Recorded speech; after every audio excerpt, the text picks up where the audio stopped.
안녕하세요. DJ 선아입니다. 오늘의 사연 시작해 보겠습니다. 안녕하세요. 저는 개념 없는 두 인간이 결국에는 자기 스스로 멸망으로 들어가는 걸 보게 된 40대 여성입니다. 사람이 살면서 별의별 사람 다 겪는다고 하잖아요. 저는 그 별의 별꼴을 보이는 사람들이 바로 최측근에 있었던 사람들이었어요.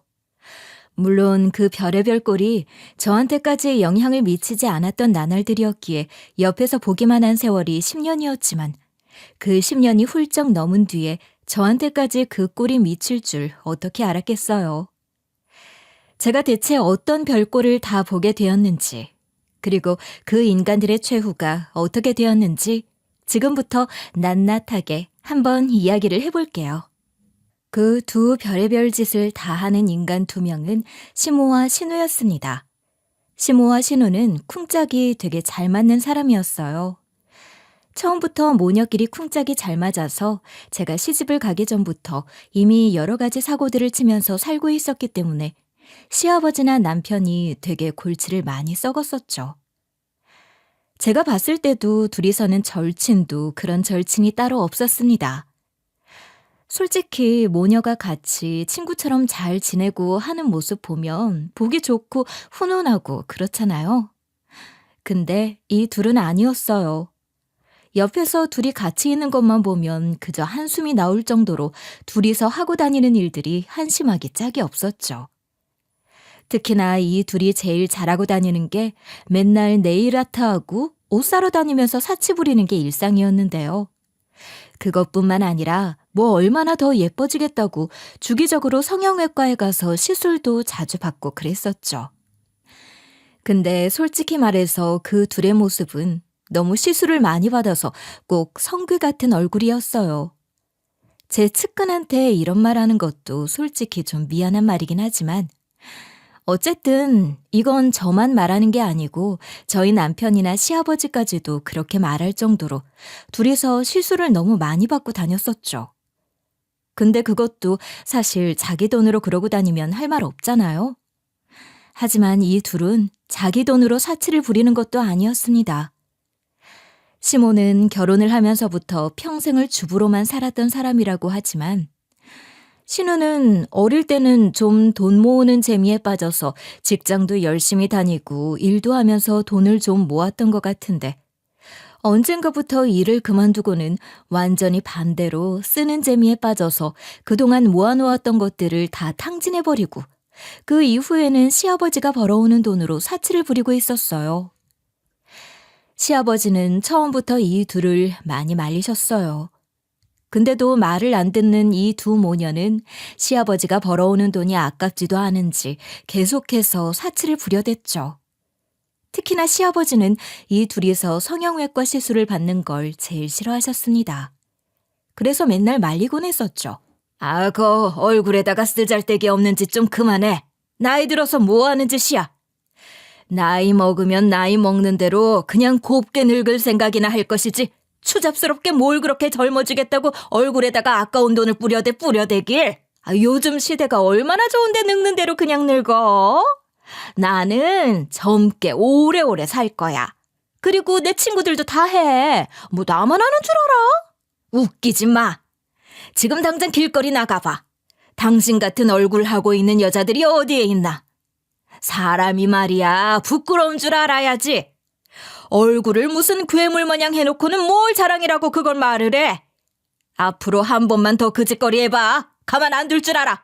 아빠, 어쩜 그렇게 여자 마음을 몰라줘? 여자는 말이야, 나이를 먹어도 항상 주름 없이 예쁘고 싶은 게 여자 마음인 거야. 아빠는 진짜 엄마한테 무심해. 내가 보기에는 우리 엄마 예쁘기만 하고만 뭘. 너는 조용히 안 해? 너도 똑같아. 사람이 말이야 자연스러운 게 제일 예쁜 법인 거야. 너도 한 번만 더 네 엄마 꼬드겨봐. 그때는 둘 다 가만 안 둘 줄 알아. 그리고 당장 내일부터 카드에 딱 50만 원만 채워서 줄 거야. 매달 1일마다 채워줄 거니까 둘이서 한 달 생활비는 그걸로만 써. 그 이상은 절대로 안 해줄 거니까 그렇게들 알아. 더 쓰고 싶으면 본인들이 직접 벌어서 써. 여보, 그러는 게 어딨어. 둘이서 50만 원이면 누구 코에 붙이라고? 맞아, 아빠. 조용히 해. 돈 없으면 밖에 쳐나가 싸돌아다니지 말고 집구석에 처박혀 있어. 50만 원도 후하게 준 줄 알아. 시아버지의 특단의 조치에 징징거리는 시모와 신우를 외면하고서 시아버지는 정말로 그 뒤로는 시모와 신우에게 체크카드에 딱 50만 원씩만 넣어서 건네주셨어요. 그 이상을 쓰려고 하면 돈이 얼마가 됐든 일절 주질 않으셨죠. 그랬더니 한동안은 좀 사치를 줄이는 것 같더라고요. 근데 하고 싶어도 못했다고 말하는 게 더 맞겠네요. 왜냐하면 시아버지가 독하게 마음을 먹으셨는지 몇 번이고 신우와 시모가 그 50만 원을 하루 만에 쓰든 일주일 만에 쓰든 매달 약속한 일일이 오기 전까지는 아예 돈을 주시질 않으셨거든요. 그래서 어쩔 수 없이 매일 카드에 돈이 들어오는 날에 맞춰서 쓸 수밖에 없었습니다. 이것 때문에 저희한테까지 용돈을 보내달라 남편과 저한테 뒤로 엄청나게 연락을 해왔지만 우리는 돈을 100원도 보내주지 않았었어요. 온 가족이 이 철없는 모녀 사람 만들기 작전에 들어간 거죠. 근데 사람이 그렇게 쉽게 만들어지는 거 아니더라고요. 돈줄이 끊겨버린 이 사람들은 어쩔 수 없는 절약 생활을 쭉 지속할 수밖에 없었는데 잘하는가 싶더니만은 결국에는 예상치도 못한 사고를 아주 대차게 치는 사건이 한 번 있었죠. 시아버지는 원래 공기업에서 일을 하시던 분이셨어요. 그러다가 몇 년 전 퇴임을 하셨었죠. 퇴직금도 꽤나 많이 받으셨었지만 그래도 집에 모아져 있는 돈은 거의 없었습니다. 왜냐하면 살면서 신우와 시모가 워낙에 이것저것 사고를 많이 쳤었기 때문에 돈이 모아질 틈이 없었거든요. 그런데다가 평생을 밖에서 일을 하셨던 분이 갑작스레 출근을 안 하고 집에만 있는 게 많이 적적하시다면서 결국 다른 할 일을 찾아보시다가 바로 경비원 일을 구하셔서는 새로 일을 하면서 지내고 계셨었죠. 그 와중에도 두 모녀는 계속 돈만 받아 쓰고 있었어요. 시아버지는 철없는 모녀를 보면서도 속이 썩는다며 가슴을 치면서도 그 경비원 일을 하시면서 적은 월급이라도 돈 받으면서 일할 수 있다는 게 감사하다며 씩씩하게 잘 지내고 계셨습니다. 근데 그런 시아버지가 그 두 모녀 때문에 하마터면 뒷목 잡고 쓰러지는 걸로 부족해 저승까지 가실 뻔했었던 거 있죠? 그날은 시아버지 생신이라고 다 같이 모이기로 했던 자리였어요. 이 두 모녀는 철딱서니 없게도 본인들 남편이자 아빠는 퇴직 후에 경비원 일을 하면서 지내고 있는데 갑자기 여행을 다녀오고 싶다면서 며칠을 집을 비웠었죠. 돈이 어디서 났냐고 물었을 때 본인들끼리 밖에서 개모임을 하고 있는 게 있는데 거기에서 그 갯돈으로 여행을 다녀오기로 했다는 거예요.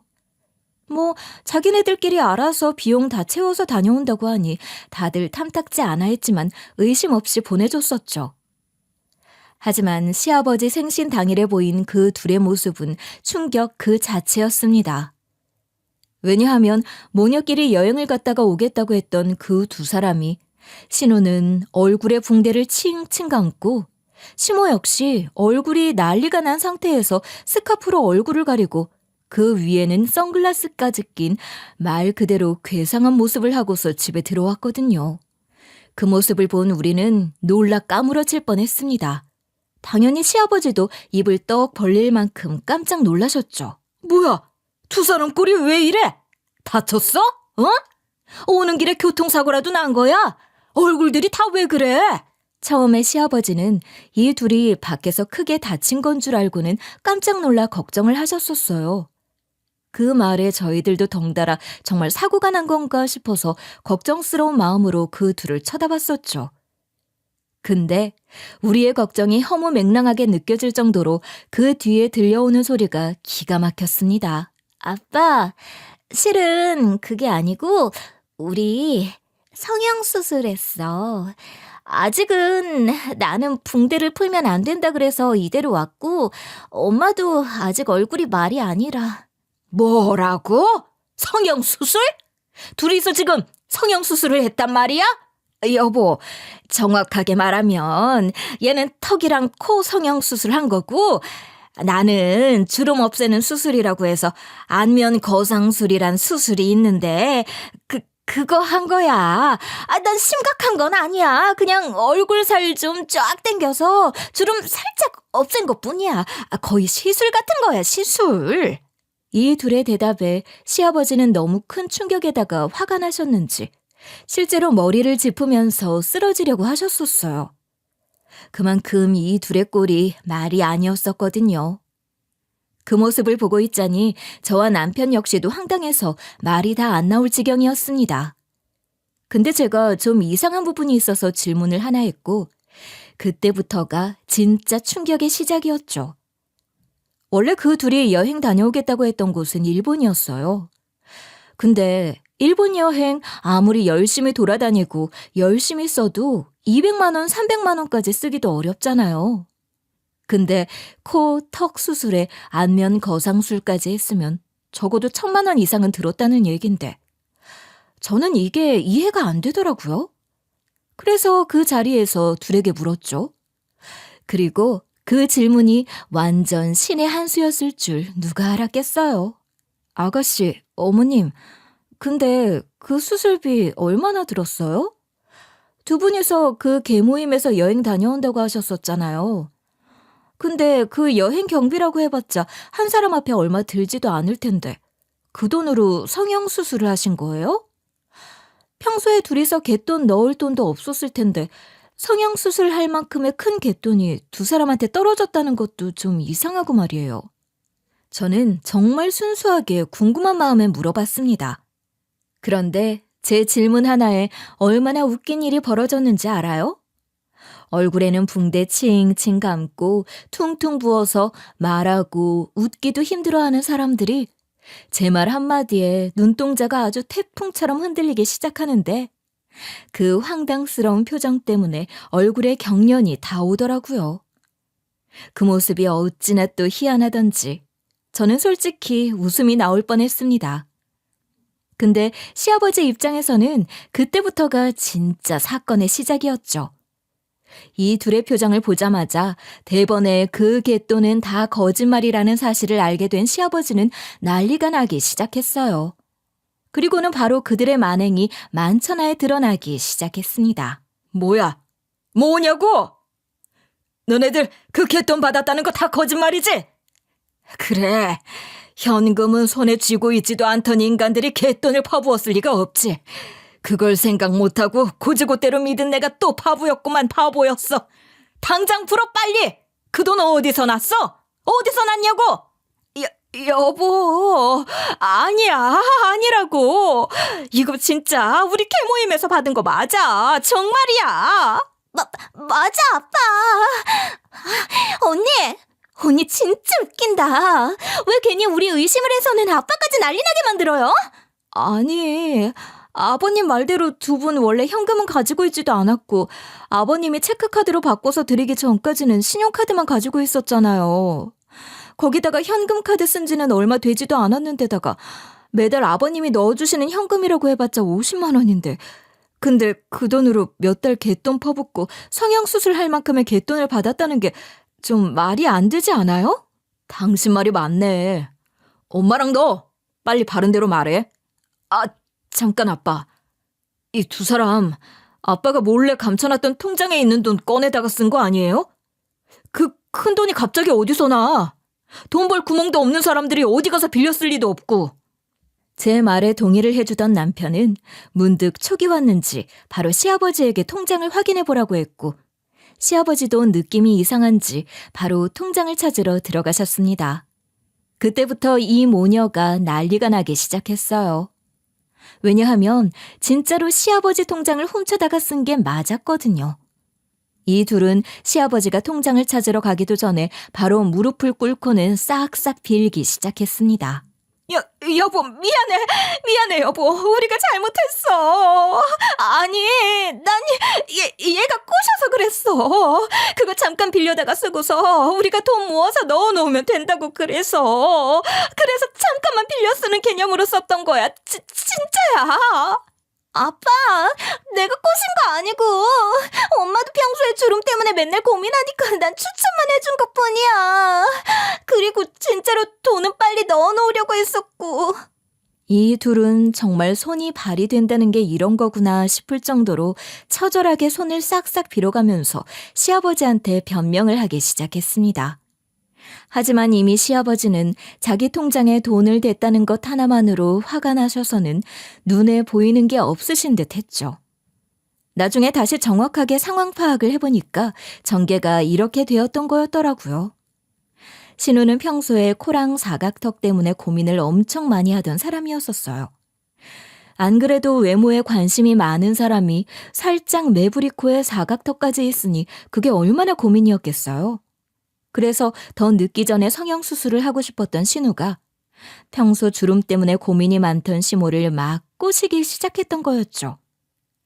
귀가 얇은 시모는 안면 거상술만 하면 얼굴이 몇십 년은 젊어진다고 꼬셔대는 신우의 꾀임에 넘어가고 말았던 거였습니다. 하지만 시아버지한테 사실대로 말을 하면 절대로 수술을 안 시켜줄 걸 알았기 때문에 여행 다녀오겠다고 거짓말을 하고서는 수술을 했던 거였어요. 여러분, 여기까지만 들어도 이 둘이 얼마나 철딱서니가 없는 푼수들인지 아시겠죠? 게다가 여기까지만 해도 기가 막힌데 그 돈을 또 시아버지 통장에서 몰래 꺼내다 썼으니 얼마나 더 집안이 발칵 뒤집혔겠어요.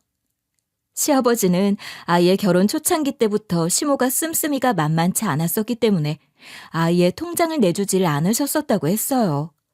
당연히 그 이후에도 월급 통장이라든지 적금, 예금 할 것 없이 싹 다 감춰두고 있었죠. 그 둘이 그동안 썼던 돈들은 다 가족 신용카드였던 거였고 나중에서야 시아버지가 신용카드를 뺏어서는 체크카드를 주었던 거였습니다. 근데 이 둘이 이제는 마음껏 사치를 부릴 수도 없고 그 와중에 성형수술은 하고 싶으니 아주 대차게 겁대가리 없는 짓을 한 거였어요.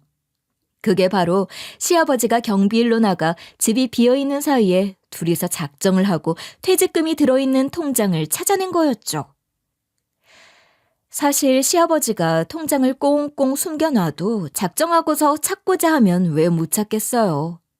그러니 시아버지는 나름 집안 깊숙한 곳에다가 통장들을 꽁꽁 숨겨놨다고 했지만 어떻게 둘이서 그걸 찾아서는 썼던 거였죠. 그리고 그 통장을 쓸 수 있었던 이유도 시아버지는 항상 본인 통장이나 카드, 심지어 핸드폰 비밀번호까지 자꾸 까먹고 헷갈린다고 같은 번호를 다 쓰고 다니셨기 때문에 그 둘이 그 통장에서 비밀번호를 입력해서 돈 인출해서 쓰는 것은 어려운 일이 아니었어요. 이 모든 사실을 다 낱낱하게 알게 된 시아버지는 정말 통탄을 하며 말씀을 하셨습니다. 정말 너네 미쳤어? 어? 벌써라도 노망이라도 난 거냐고? 둘 다 똑같아. 감히 내 통장에 손을 대? 나 더는 못 참는다. 더는 너네들 그 꼬라지로 사는 모습 보기도 힘들고 이제는 이렇게 당하면서는 더는 못 살겠다. 그러니까 당장 내 집에서 나가, 당장! 아니지. 나갈 때 나가더라도 당신은 이혼하고 나가. 나 당신이랑 이혼하고 차라리 혼자 살라니까. 그리고 너도 나가. 너는 이제 내 딸 아니야. 네 엄마 딸이나 해. 평생 그러고 둘이서 지지고 볶고 살라고. 시아버지는 그 험한 시절에도 이혼이란 말을 해보신 적 없다고 하셨었는데 이제 한계에 다다랐는지 이혼이라는 말을 꺼내시더라고요. 그때부터 우리 가족들은 다들 난리가 났죠. 특히나 시모가 아주 죽을 상을 하면서 심각해지기 시작했습니다. 여보, 안 돼. 이혼이라니. 다 늙어서 이혼한다는 게 말이 돼? 나 평생 당신 옆에서 주부로만 살아왔는데 갑자기 이혼해버리면 어떻게 살라고? 당신은 끝까지 먹고 살 걱정만 하지? 그렇게 이혼이 무서운 사람이 이딴 끔찍한 일을 벌여? 어? 아빠, 우리가 다 갚을게. 우리가 진짜 다 갚을게. 제발 용서해줘. 엄마랑 이혼만은 하지 마, 아빠. 그리고 나도 계속 아빠 딸 시켜줘. 우리 아빠 없으면 안 되는 거 알잖아. 두 모녀의 애절한 사정에 시아버지는 정말 모든 것이 다 후회스러우신 듯 했었어요. 그간의 세월이 정말 다 무너지는 듯한 허탈한 표정으로 주저앉으시더라고요. 하지만 이내 아주 큰 결심을 했다는 듯이 말씀을 하셨습니다. 너네 둘, 마지막 기회야. 나 이제 여기에서 너희 둘하고 사고 한 번만 더 치면 다시는 얼굴 안 보고 살 거야. 다시는 사고 안 치고 내가 주는 기회 잡을 거면 이 자리에서 내가 하라는 대로 하고, 그게 싫으면 당장 짐 싸서 나가. 당신은 나랑 이혼하고 너는 내 호적에서 없는 자식 되는 거야. 시아버지는 엄청나게 무게를 잡으며 말씀하셨고 그 모습에 남편과 저까지 다 긴장을 할 정도였습니다. 그리고 진짜 사태의 심각성을 느꼈는지 신우와 시모는 바로 시아버지가 하라는 대로 다 하겠다고 적극적으로 나섰죠. 정말이지? 정말로 내 말대로 할 거지? 그럼 당장 둘 다 일 구해. 두 사람 이제 백수로 사는 꼴 나 다시는 안 볼 거야. 그러니까 나가서 막노동을 하든 아니면 식당 가서 설거지를 하든 뭐라도 해.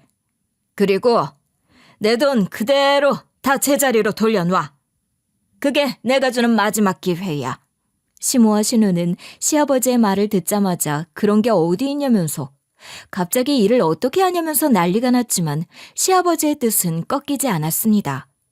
그리고 진짜 농담이 아닌 진심으로 말씀했다는 걸 느낀 그 두 사람은 울며 겨자 먹기로 그 말에 따를 수밖에 없었어요. 그때부터 시모는 건물 청소를 다니고 신우도 식당에서 서빙도 하고 카페에서 일도 하면서 그 돈을 갚아나가고 있었죠. 나름 몇 달을 또 징징거리기는 해도 일을 열심히 잘하고 있다고 생각했었는데 그게 딱 몇 달 못 가더라고요. 그 둘이 안 하던 경제활동을 시작하게 되니까 얼마 안 돼서 또 우리한테 갑자기 영향을 미치기 시작했죠. 사실은 제가 이 집에 시집을 왔을 때부터 사치가 심하고 허영심이 심한 두 사람은 부끄러운 줄도 모르고 제가 남편과 결혼하자마자 시시때때로 돈 빌려달라, 시애미 용돈 달라 이런 말을 엄청나게 했었죠. 근데 저는 그런 거 싹 다 무시하고 안 해줬었어요. 왜냐하면 초장부터 남편이 내 마누라한테는 이런 말 하지 말아라. 우리는 당신들한테 줄 돈 없다. 딱 잘라서 말을 해놨었거든요. 그리고 남편은 저한테도 이 두 사람이 돈 얘기 꺼내면 절대로 들어주지 말라고 미리 말을 해줬었어요. 그래서 결혼하고 나서 10년이 넘을 때까지도 몇 번 돈 얘기 꺼내더니 우리가 절대로 안 해주니까 그 다음부터는 잠잠하게 지내고 있었죠. 근데 그거야 그 둘이 직장을 안 다닐 때 얘기고요. 직장 다니기 시작하니까 둘 다 일하는 게 너무 힘들다고 얼마나 징징대는지. 저한테 맨날 전화해서는 하소연을 하길래 처음에는 몇 번 받아주다가 나중에는 안 받게 되더라고요.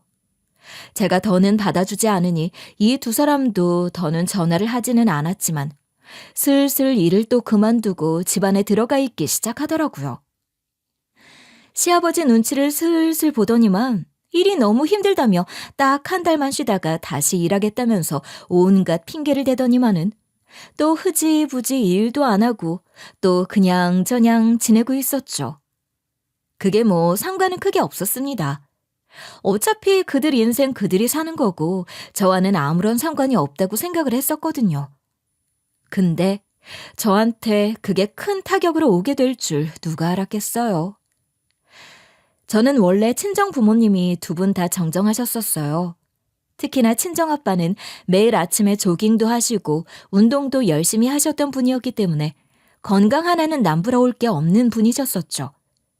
근데 그런 분이 갑자기 가난 판정을 받게 되었어요.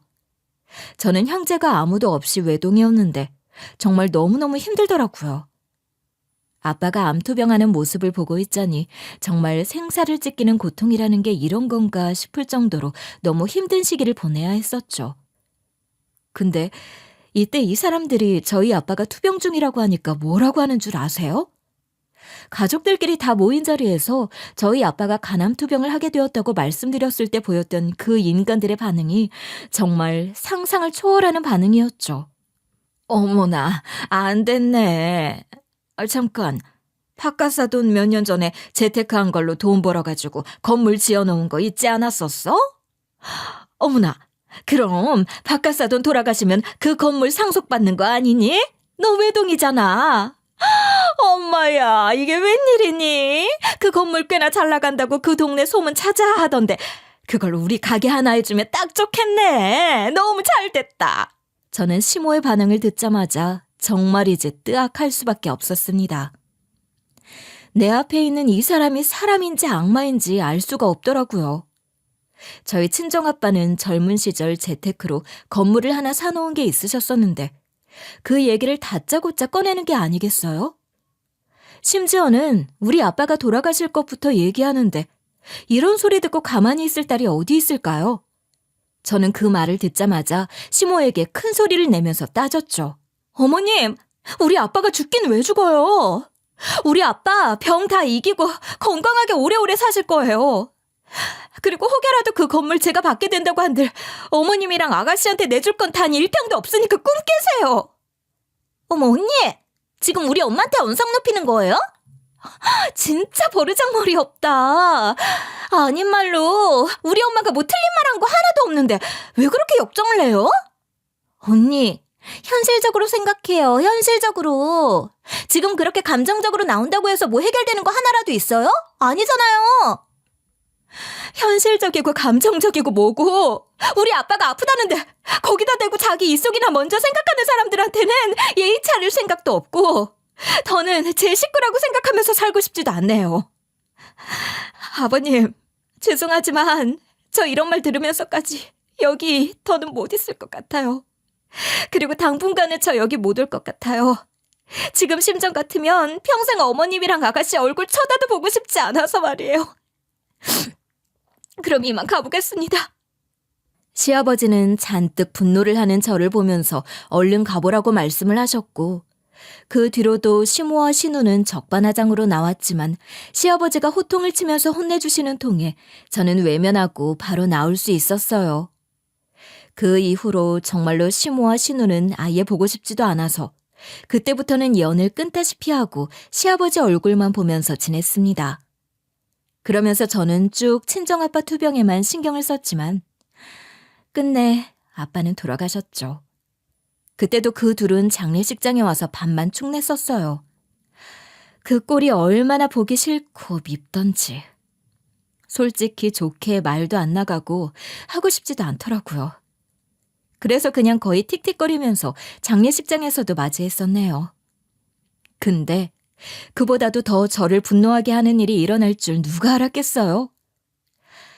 아빠가 돌아가시고 난 다음에 실제로 관리하시던 건물은 저에게 상속이 되었어요. 그때 저도 남편과 같이 맞벌이로 직장 생활을 하고 있었는데 이렇게 된 김에 하고 있던 일을 그만두고 건물을 관리하면서 주부로 지내려고 했었죠. 저는 나름 아빠가 물려주신 건물을 잘 관리해보고 싶어서 공부도 열심히 하며 한참 바쁘게 지내고 있는데 갑자기 시모와 신우 그리고 시부가 찾아온 게 아니겠어요? 어쩐 일이냐고 물어보니 황당한 소리를 하지 뭐예요? 뭐예요? 여기까지는 또 왜 오셨어요? 아버님, 이 두 분하고 여기는 어쩐 일이세요? 예, 나도 네 시엠이다. 어째 너는 나 무서워하는 법이 없니? 하여간 건물 가졌다고 변한 거야 뭐야? 됐고 긴 말 할 거 없이 그냥 바로 본론으로 얘기하마. 우리 여기에다가 가게 하나 내게 해줘. 나랑 네 신우랑 여기에서 옷가게 하나 해서 해볼라니까 좀 내게 해줘봐. 딱 보니까 저기 공실 있는데 거기 우리가 쓰면 딱이겠네요. 하필 이웃 가게가 갈비찜이라 우리 옷가게에 냄새 빌까 좀 걱정스럽긴 한데 그래도 30평 정도면 옷가게 하기 딱이니 우리가 쓰면 좋겠어요. 저는 좋게 부탁하며 말해도 해줄까 말까 한데 거기다 대고 아나무인의 태도를 보이는 이 두 사람을 보면서 기가 막혔어요. 그래서 딱 잘라 말에 거절을 하려고 하는데 시아버지가 나서더라고요. 이 사람들이 진짜 지금 부탁하러 온 입장에서 그게 무슨 태도야? 정중하게 말해도 부족할 판인데 아직도 정신을 못 차린 거야? 애미야, 미안하다. 네가 좀 이해를 해줘라. 내가 대신 사과하마. 그리고 참 염치 없지만 내가 부탁을 좀 할게. 이 사람들 이제는 좀 어디라도 정착해서 돈 벌고 정신 차려야 하지 않겠어? 내가 어떻게든 이번에는 책임지고 잘할 수 있게 할 테니 가게 좀 내주면 안 될까? 시아버지는 굉장히 간절해 보이는 목소리로 말씀을 하셨어요. 근데 아무리 시아버지라도 이 부탁만큼은 들어드리기가 힘들더라고요. 그래서 바로 말씀을 드렸죠. 아버님, 죄송한데요. 다른 건 다 들어드려도 이 두 분에 관한 일만큼은 제가 들어드리기 힘들어요. 그리고 제가 10년 넘게 이 집 사람으로 살면서 이 두 사람이 어떻게 살았는지 너무 잘 봐왔는 거려. 죄송하지만 가게는 못 내드릴 것 같아요. 이만 돌아가 주세요. 저는 딱 잘라 말을 했습니다. 근데 이때 생각지도 못한 반응을 시아버지가 보이는 게 아니겠어요? 애미야, 내가 이렇게 좀 부탁할게. 처음이자 마지막으로 내 부탁하마. 이 사람들 어떻게든 사람 만들어야 할 거 아니야. 내가 보증 설게. 이 두 사람이 월세를 못 내든 이 건물에 폐를 끼치든 그건 다 내가 책임지고 보상할 테니까 이 늙은이 봐서 한 번만 부탁 좀 들어주게. 시아버지는 눈물을 글썽이면서 말씀하셨고 급기야는 무릎까지 굽히며 말씀을 하셨기에 저는 당황할 수밖에 없었어요. 그제서야 신우와 시모도 자기네들이 이렇게 나올 자리가 아니라는 것을 알았는지 시아버지를 따라서 옆에서 무릎을 꿇고 앉아 말을 하더라고요. 그래, 애미야. 우리한테 한 번만 기회를 줘. 우리가 정말 이 가게 폐 안 되게 잘할게. 나도 이 양심이라는 게 있다. 설마 사돈이 평생 일구어 만든 이 건물에 민폐 끼치게 하겠니? 그러니 한 번만 기회를 줘. 맞아요, 언니. 저도 진짜 열심히 해볼게요. 월세도 다 꼬박꼬박 잘 드릴 거예요. 저도 이제는 백수 말고 돈 꼬박꼬박 벌면서 당당하게 내 인생 살고 싶어요. 저는 이 셋을 보고 있자니 너무 머리가 아팠어요. 그래서 한참 고민을 하고 남편과 상의를 해보면서 어렵게 결정을 내렸습니다. 가게를 내주기로 했죠. 대신 저는 이 두 사람 말은 아예 믿지도 않았었어요. 악어의 눈물이라는 걸 너무나 잘 알고 있었기 때문이었죠. 제가 이 두 사람에게 가게를 내준 이유는 딱 한 가지였어요. 바로 저희 시아버지 때문이었습니다. 평생을 두 사람 때문에 고생만 하신 분. 이제라도 제가 그 고생을 좀 덜어드리고 싶어서 희생을 하기로 한 거였죠. 대신에 시아버지가 월세도 시세대로 다 받으라고 하시길래 그대로 다 받았습니다. 보증금은 애초에 모아놓은 돈이 없던 사람들이었기 때문에 월세를 좀 더 높여서 받고 보증금 없이 들어오는 조건으로 받아줬었어요. 시아버지는 월세 밀리면 당장 가게 빼버리라고 하시길래 저도 알았다고 하고는 가게를 내줬죠. 근데 정말로 옷가게를 열고 나서 이 두 사람은 시아버지 감시 아래서 정신을 좀 차렸는지 장사가 되든 안 되든 월세도 꼬박꼬박 잘 내면서 가게 일도 열심히 하는 듯 했었어요. 그렇게 한 6개월을 성실하게 잘 사는가 싶어서 나름 다행이라고 생각하며 지내고 있었는데 또 얼마 못 가 사달이 나고 말았죠. 그건 바로 신우에게 말도 안 되는 우편이 한 통 왔기 때문이었어요.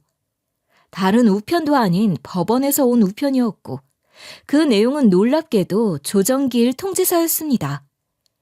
저는 그게 뭔지도 몰랐어요. 근데 시아버지가 신혼의 가게로 찾아와서는 손에 우편을 들고 노발대발하면서 이게 뭐냐고 따지면서 소란이 일어나는 통에 알게 된 거였죠.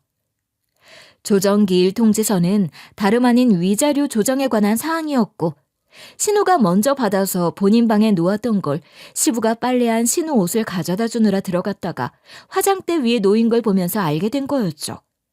시아버지는 그걸 보자마자 깜짝 놀라서는 바로 찾아서 오신 거였고 역시나 신우도 난리가 났어요. 너 이거 뭐야? 조정기일 통지서라니? 그것도 위자료? 너 도대체 무슨 짓을 하고 다니는 거야? 너 유부남 꼬셨어? 어? 지금까지 유부남 만나고 싸돌아댕긴 거야? 아빠, 참 그건 또 어떻게 봐서는 아니라고. 내가 바람 피운 게 아니고 그냥 아는 오빠였는데 그 오빠 부인이 오해해서 그래. 나 완전 억울한 상황이라고. 웃기는 소리 하지 마. 네가 뭔 짓을 했길래 오해를 받아? 오해받을 만한 짓을 했으니까 오해를 받지. 단순한 오해 때문에 위자료 소송까지 걸었다고? 말이 돼 그게? 너 당장 풀어. 대체 무슨 짓을 하고 돌아다닌 거야? 진짜야 아빠. 진짜라고. 걱정하지 마. 지금 조정계일 통지서 날라온 거 보면 몰라? 나 여기서 다 오해 풀 거고 위자료 물릴 없으니까 걱정하지 마. 신우는 바락바락 소리를 지르면서 오해라고 이야기를 했어요. 하지만 시아버지는 이미 당한 것들이 있었기 때문에 쉽게 믿어주지 않으셨죠. 여기에서 위자료 소송 잘못돼서 위자료 물게 되면 그때는 바로 인연 끊어버릴 거라고 엄포를 내리시고는 돌아가셨어요. 그 뒤에 시댁에서 무슨 일이 있었는지는 몰라도 신우는 가끔 가게도 비우고 어딜 자주 왔다 갔다 했었는데 그날부터는 꼼짝없이 가게에만 매달려서 열심히 일을 하더라고요. 하지만 그것도 오래가지 못했습니다. 왜냐하면 이번엔 또 시아버지에게 험한 일이 생겨버리고 말았거든요. 시아버지는 경비 일을 마치고 퇴근하시던 길에 교통사고를 당하게 되었고 그때부터 오랫동안 병원 신세를 지게 되었어요. 나이도 조금 있으시고 병원에서 한두 달 있어서 되는 수준이 아니었기 때문에 요양원으로 들어가실 수밖에 없었죠. 참나. 근데 어이없게도 호랑이 같은 시아버지가 없어지자마자 이 두 것들이 사람 뒤통수를 치대요. 시아버지가 요양원에 들어가자마자 이 사람들이 2달간 월세를 안 내더라고요. 저는 3개월까지 기다려줬다가 이때도 월세를 안 내면 내쫓으려고 했습니다. 그것도 다 알아보니까 법적으로 3개월까지 미납이 되었을 때 내용 증명을 보내고 내쫓을 수 있다고 했었거든요.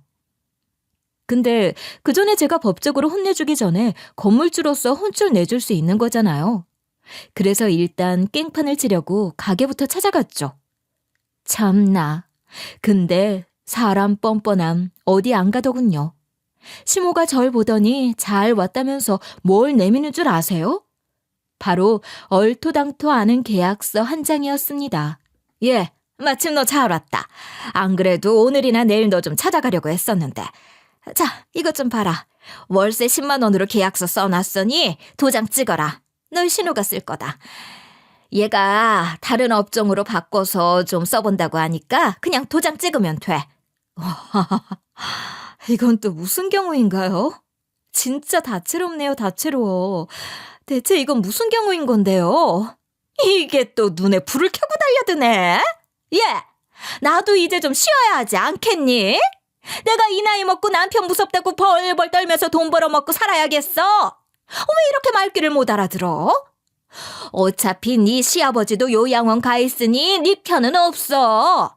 너는 이제 내 말만 잘 들으면 되는 거라고. 그러니까 까불지 말고 그냥 내가 하라는 대로 도장 찍어. 예, 가족끼리 좀 도우면서 살아야 하지 않겠어? 너 여기 시집와서 우리 한 번을 안 도와줬었잖아. 저는 이 뻔뻔하고 아나무인한 면상을 보면서 정말 너무 화가 나더라고요. 역시 사람 근성이라는 게 쉽게 바뀌는 게 아니구나라는 생각을 하면서 앞으로도 바뀌지 않을 이 얼굴들을 보고는 더는 살 수가 없을 것 같더라고요.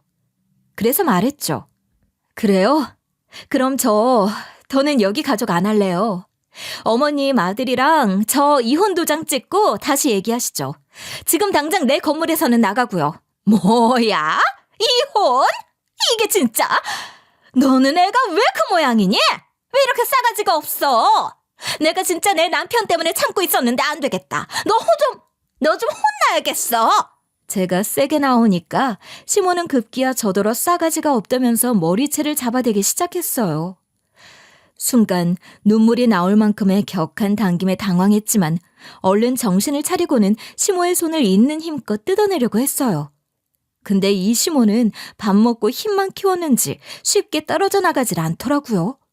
속으로 내심 당황하면서 나도 힘으로 똑같이 싸워야 하나 고민하고 있을 그때 시모가 단번에 저한테서 떨어져 나간 거 있죠? 그건 바로 남편의 손에 의해서였습니다. 저와 저녁을 먹기로 하고서 건물로 오고 있던 남편이 이 광경을 보자마자 당황하고서는 누군지 확인도 하지 못한 채 제 머리채를 잡고 있던 여자의 머리채를 잡아서는 떼어내버렸고 그러고 나서 보니 시모였던 거였어요.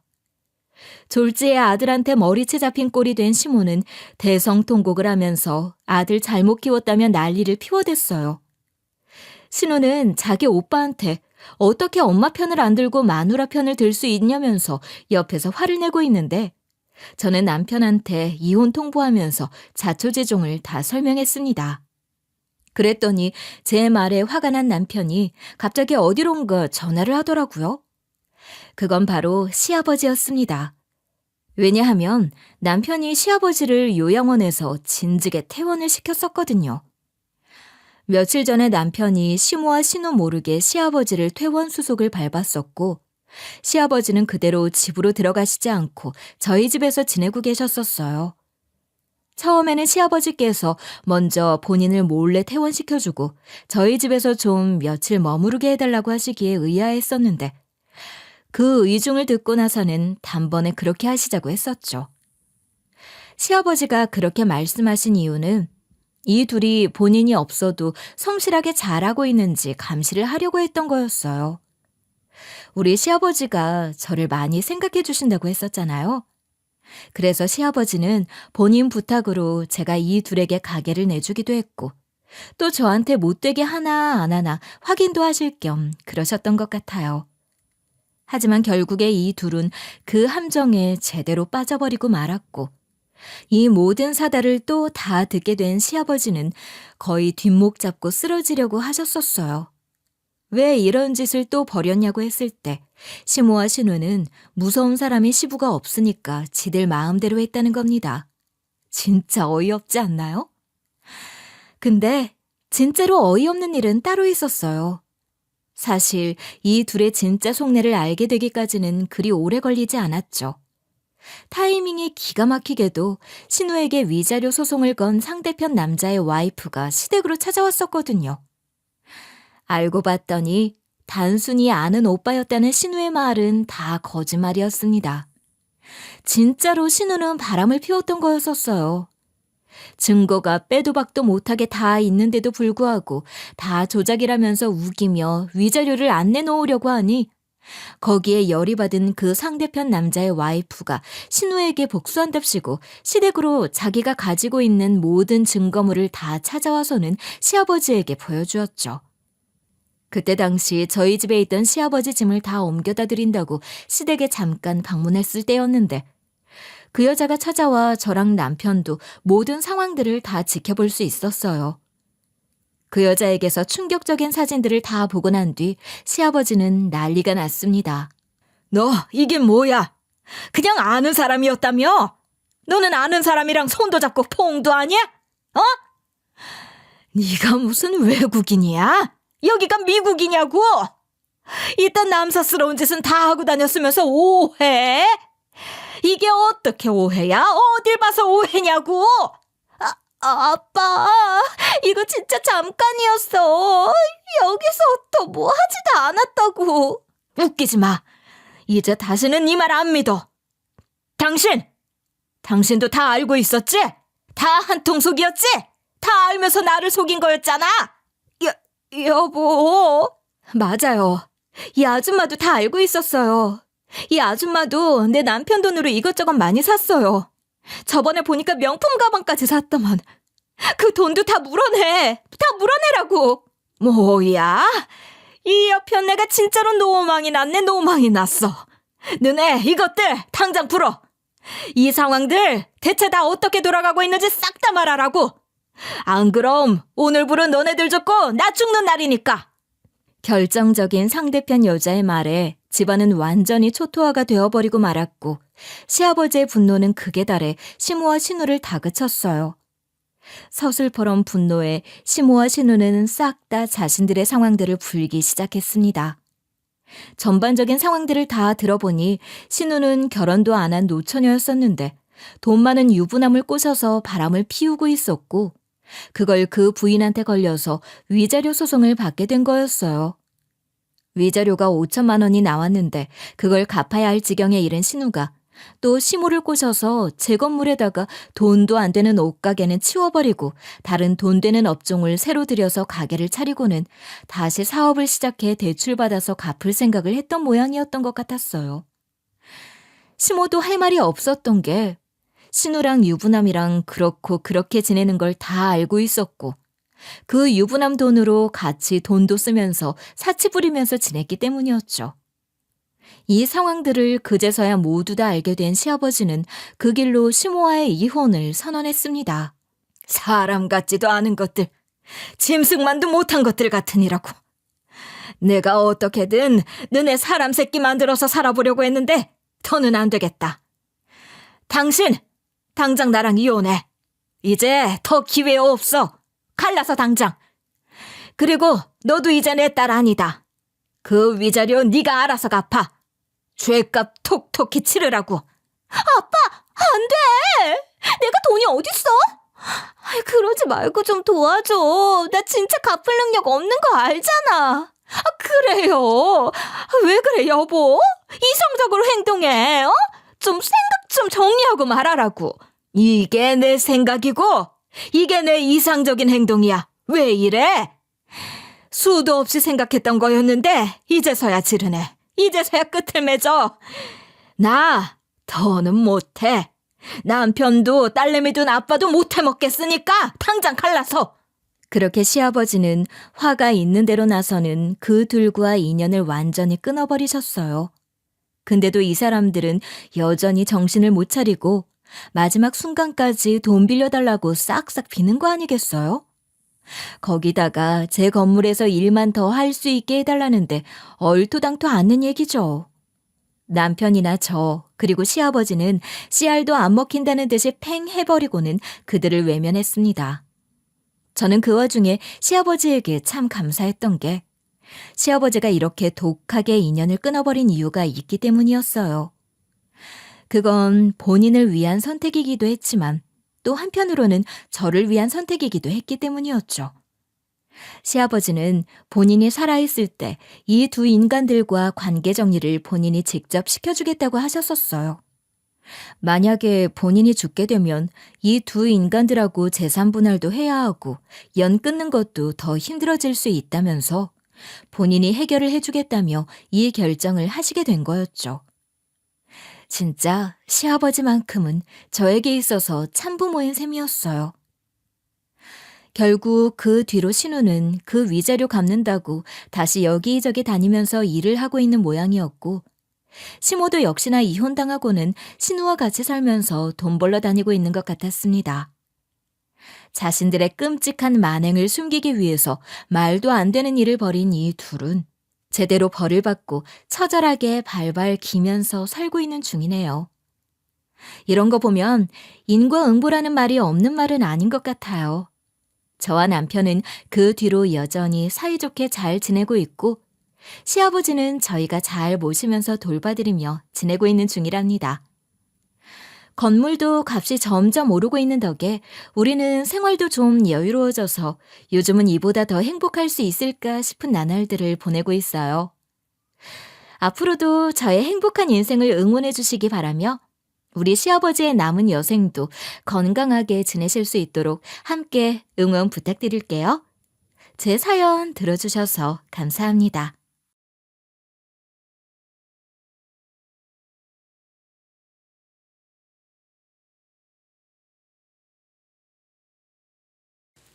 안녕하세요. DJ 라니입니다. 오늘의 사연 시작해 보겠습니다.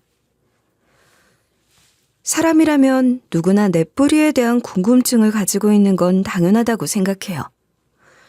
보통은 자아가 생길 무렵 부모를 통해 내 뿌리가 누구이고 나는 누구의 자녀인지 알게 되니 이런 궁금증을 가질 필요가 없기는 하지만 말이죠. 하지만 저의 경우는 조금 달랐어요.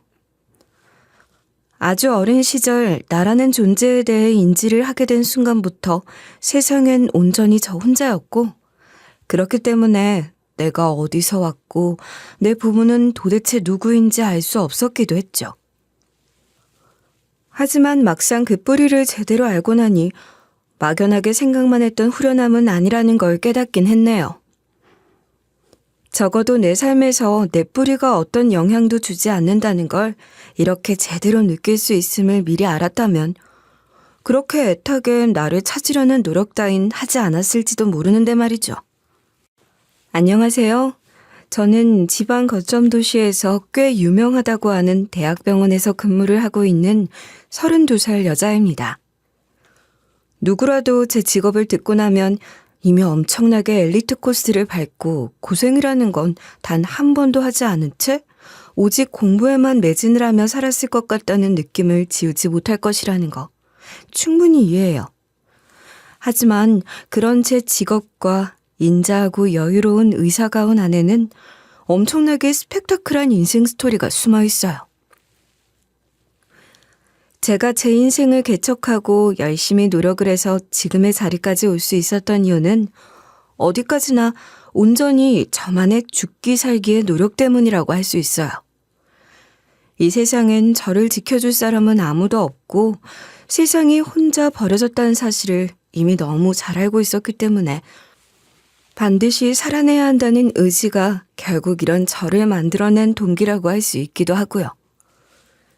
제 이야기를 좀 더 해보자면 저는 올해 드디어 인턴 생활을 모두 다 정리하고 레지던트도 무사히 마무리한 후에 전공의로 접어들고 있는 시점의 의사예요. 이제 전공의 시험에 합격의 기쁨은 얻었고 앞으로 내 전공에 대해 좀 더 열심히 공부를 해야 할 시기에 접어들었음에도 불구하고 제 인생에서 매우 큰 사건으로 인해서 정말 파란만장한 삶을 살고 있다고 해도 과언은 아닌 상황이죠. 먼저 제 어린 시절의 이야기부터 해보자면 저는 고아원에서 자라 부모가 누구인지도 모른 채 자란 아이였어요. 태어나 나라는 사람을 인지하게 되고 학교를 다니면서 다른 친구들은 나와는 다른 가족의 형태를 가지고 살아간다는 걸 이해하는 나이가 되고부터 저는 누가 알려주지 않았지만 자연스럽게 주변의 사람들과는 다르고 부모가 없다는 걸 알 수 있었어요. 사실 고아원에서 함께 자라는 주변 친구들 그리고 가족이라고 불리는 아이들과 함께 지내면서 그 아이들만 보더라도 이미 부모가 없다는 걸 인지하긴 쉬웠죠. 흔히 부모 없는 아이라는 말을 들으며 자라는 고아원 친구들은 그로 인해서 늘 사회적인 약자가 되어 있었고 그로 인해 방황을 하는 경우도 많았어요. 단순히 미래 계획은 전혀 하지 않은 채 사고를 치면서 내가 상처를 받고 힘들게 지내고 있다는 걸 엇나가는 태도를 통해서 보여주기 바빴죠. 하지만 전 그런 아이들과 어릴 적부터 생각 자체가 달랐어요. 그래서 고아원 선생님은 늘 저를 특별하게 생각해 주셨고 또 고아원에서 우등생 그리고 고아원의 자랑처럼 저를 대하는 건 일상이기도 했고요. 지은아, 너는 우리 고아원의 자랑이야. 늘 공부도 열심히 하고 속 한번 썩이지 않고 착하게 지내줘서 선생님들이 얼마나 자랑스럽고 고마운지 모르겠어. 이번 행사에서도 우등생으로 네가 고아원 생활과 후원자분들에게 감사한 마음을 전하는 발표를 하는 걸로 하자. 할 수 있겠지? 선생님은 늘 외부 후원을 하시는 분들의 행사나 아이들이 참여를 해야 할 활동이 있으면 어떤 고민도 하지 않고 저를 먼저 추천할 정도로 저는 고아원에서 엘리트였어요. 언제까지 이곳에서 제가 살 수 없다는 건 이미 잘 알고 있었고 성인이 되면 자립청년이 되면 누구의 도움도 없이 각박한 세상에 혼자 내보내줘야 해. 그러니 내가 제일 잘하는 공부 열심히 하고 착하게 지내자. 그럼 될 거야. 결국 제가 이런 환경에서도 바르게 자랄 수 있었던 건 오직 나를 위해서 악착같이 노력을 해온 제 의지에 의한 것이었죠. 이런 이유로 저는 정말 열심히 일을 했고 중학교 진학을 시작으로 고등학교를 모두 다 마칠 때까지 단 한 번도 반에서 1등을 놓친 적이 없는 우등생이었어요. 그리고 심지어는 전교에서 늘 1등 또는 2등을 유지하며 지냈으니 그 누구도 제가 부모 없는 아이라고 무시할 수 없게 만들었죠. 오히려 부모가 있는 아이들보다 뛰어났고 공부도 잘했고 사교성도 좋았거든요. 제가 어린 시절 제일 듣고 싶지 않았던 말은 바로 부모 없는 아이라서라는 말이었어요. 당연히 있어야 할 울타리가 없기 때문에 그늘이 있고 분명 문제가 있을 거라고 하는 이야기를 듣기 싫었던 저는 그 누구보다 학교 생활도 적극적으로 참여하고 친구들과 노는 것도 열심히 했어요. 아이들과 노느라 공부를 하지 못하는 날이면 집으로 돌아가 잠을 줄여서라도 그날의 할당량을 모두 다 채울 정도였으니까요. 뭔가 아이러니한 사실이지만 어릴 적부터 누군가 눈치를 보며 감정이나 기분을 캐치하는 데에는 정말 선수였거든요. 그렇기에 그 눈치를 이용해서 학교 생활을 시기적절하게 진행해왔고 고아원에서도 그 누구도 나를 싫어하는 사람은 없었기도 하고요. 어릴 적부터 고아원에서 그렇다 할 기억도 추억도 없는 저에겐 기억에 남는 일화 하나가 있어요. 제가 고아원에서 생활을 하고 있을 때 어느 날부터인가 우리 지역에서 나름 크다고 하는 병원에 근무를 하는 외과의사 교수님이 우리 고아원을 후원하기 시작했어요. 어느 순간부터인진 모르겠지만 처음엔 몇 차례 뜨문뜨문 방문을 하시더니 정기적으로 방문을 하면서 봉사도 하시고 후원도 해주시더라고요. 대학병원의 의사 교수님이 기억에 남는 이유는 다른 후원자들과 달리 봉사를 올 때마다 제비뽑기나 정기적 후원 봉사가 있는 날까지 고아원 생활을 잘하는 아이들을 뽑아서 매우 비싸고 좋은 선물을 주셨기 때문이었어요. 그렇게 비싸고 좋은 옷과 가방, 그리고 신발을 아깝지 않게 후원해 주시는 의사 선생님을 보면서 저는 정말 멋있는 사람이라고 생각을 했어요. 그리고 어린 마음에 교수님의 눈에 잘 보이고 싶다는 욕심이 컸고, 그래서 저는 착한 어린이 뽑기 대회에서 1등을 하고 싶은 마음에 고아원 생활을 누구보다 성실하게 했고, 칭찬 스티커를 모두 채워서 늘 교수님이 주시는 선물을 받고 싶어서 노력을 했어요. 그리고 저는 늘 당연하다는 듯 1등 아니면 2등 안에 들었고 그 선물을 모두 다 받을 수 있었고요. 이제 와서 생각을 해보니 제가 노력을 했던 건 당연하지만 우연치고는 매번 저에겐 선물을 받는 일이 어렵지 않았고 다른 아이들과 달리 늘 선물을 받을 때마다 교수님은 제 머리를 쓰다듬으면서 따뜻한 이야기를 해주셨거든요. 이번에도 지은이는 선물을 받는구나. 매번 열심히 해서 칭찬 스티커를 모두 채우는 지은이에겐 교수님이 특별히 선물 하나를 더 주마. 이거 단어 공부할 때 쓰는 전자사전 아니에요? 와, 교수님 감사합니다. 저 정말 열심히 공부할게요. 그래, 지은이는 원체 똑똑한 친구니까 분명 열심히 하면 교수님같이 훌륭한 사람이 될 거야. 알았지? 네, 그런데 제가 똑똑해요? 그럼. 이렇게 매번 선물을 받는 게 쉬운 일이 아닌데 똑똑하니까 받는 거지. 지은이는 참 똑똑한 친구야. 교수님은 늘 선물을 받는 대상자에 포함이 된 저를 기억하고 있었고 운동화, 옷, 가방, 필기구 같이 좋은 것들을 받을 수 있었어요. 그리고 매번 착한 어린이로 선발이 된다는 점을 칭찬하시면서 남몰래 전자사전을 챙겨주며 알 수 없는 말씀을 하시기도 했고요. 보통 교수님은 아이들에게 선물을 나눠줄 때 아이들에게 직접 나눠주는 일도 없었고 나눠주면서 이야기를 하거나 머리를 쓰다듬어주는 일도 없었는데 유독 저에게 선물을 주실 때에만 인사를 나누고 선물을 주신다는 걸 그때는 왜 인지하지 못했을까 싶기도 하더라고요. 아마 어린 마음에 당시 내가 사보지도 못하고 입지도 못할 좋은 브랜드의 옷들을 받게 된다는 것 자체에 꽂혀 기분이 좋게 지냈던 것 같아요. 그 덕분에 저는 학교에서도 고아원에서 자란 아이답지 않게 매우 좋은 브랜드의 옷을 자주 입었고 좋은 신발을 신고 다니면서 아이들에게 관심을 사면서 지냈던 것 같아요. 뿐만 아니라 경우에 따라서는 좋은 농구공, 축구공과 같은 것들을 선물 받기도 했고 여자애들 사이에서 유행하는 인형이나 장난감을 받기도 해 이를 이용해서 친구들과 더 친하게 그리고 인기를 얻으면서 지냈어요. 이제와 생각을 해보니 고작 고아원에서 자라는 아이가 열심히 지낸다는 이유로 말도 안 되는 비싼 선물을 어떤 대가도 바라지 않고 준다는 건 아무리 테레사 수녀라고 하더라도 할 수 없는 일이라는 걸 확실히 느낄 수 있겠더라고요. 어찌됐든 이런 혜택을 통해 저는 대학 진학까지 무사히 할 수 있었어요.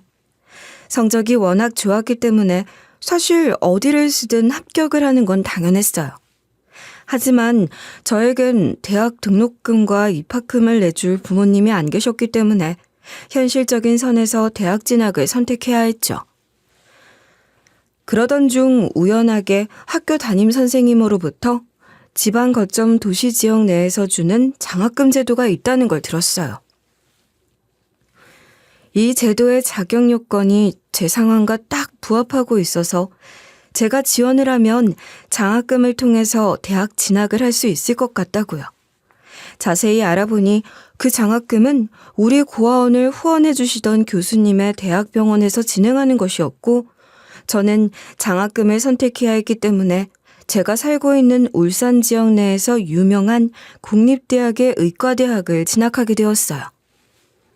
그렇게 제 인생이 갑작스럽게 의사라는 길로 접어들게 되었고, 당시만 해도 저는 저만 열심히 하면 제 인생은 탄탄대로일 것이라고 생각했어요. 제 인생에 이런 말도 안 되는 해프닝이 일어날 것이라곤 상상도 하지 못한 상태에서 말이죠.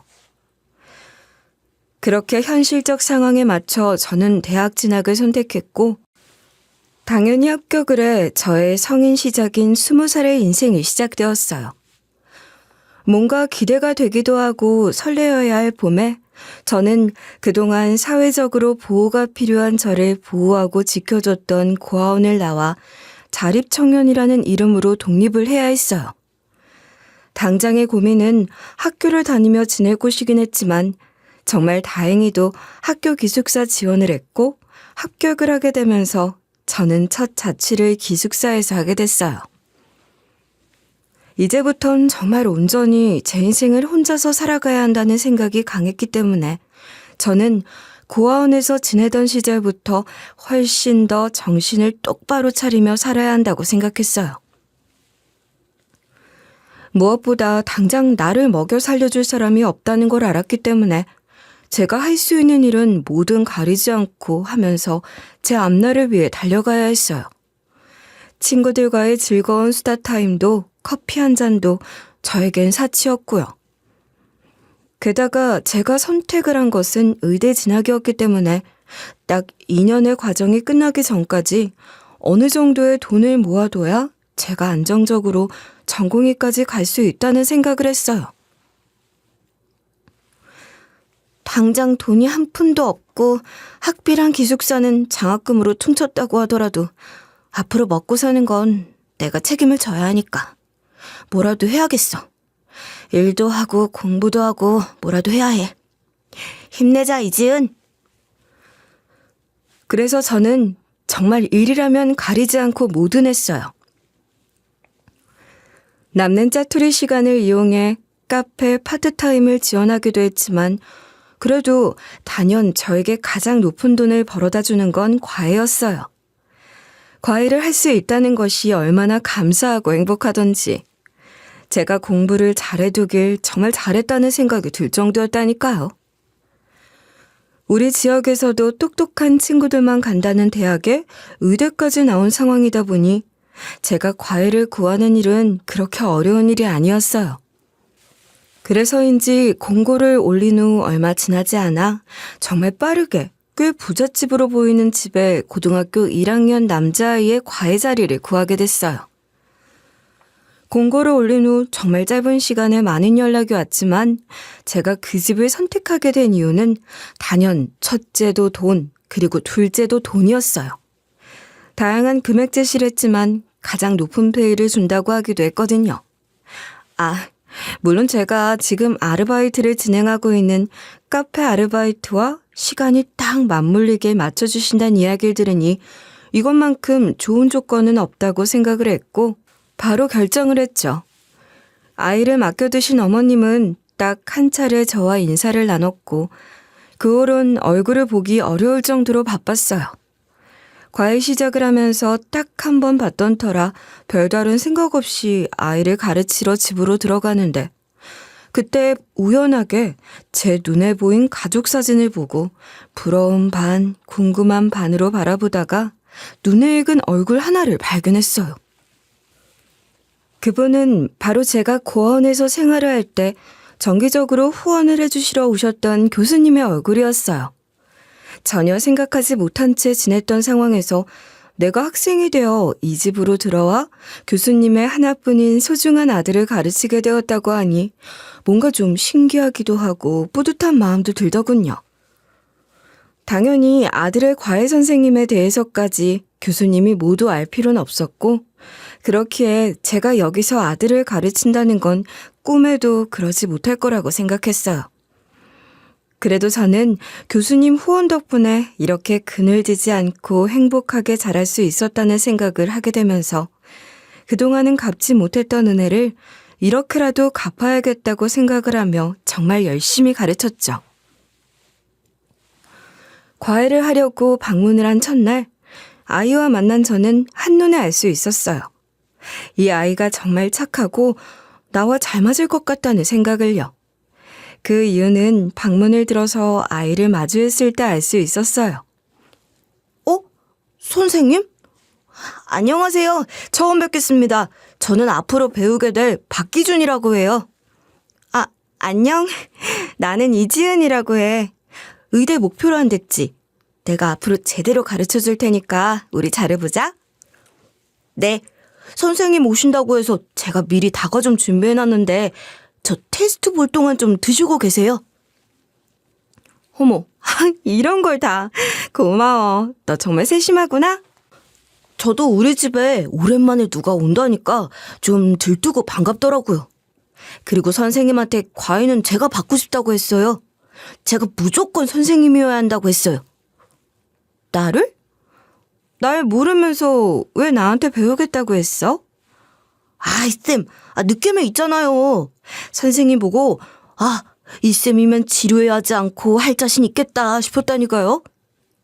뭐? 너 재밌는 애구나? 어디 실력도 재밌는지 한번 보자. 책 펴봐.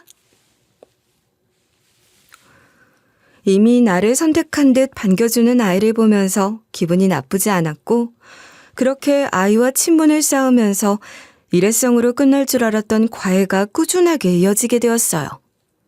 시간이 어떻게 흘렀는지 모르겠지만 어느덧 저는 학생이 고3이 되고 수능까지 볼 시기까지 과외를 하고 있더라고요. 내가 가르친 보람처럼 아이는 참 총명하고 똑똑했어요.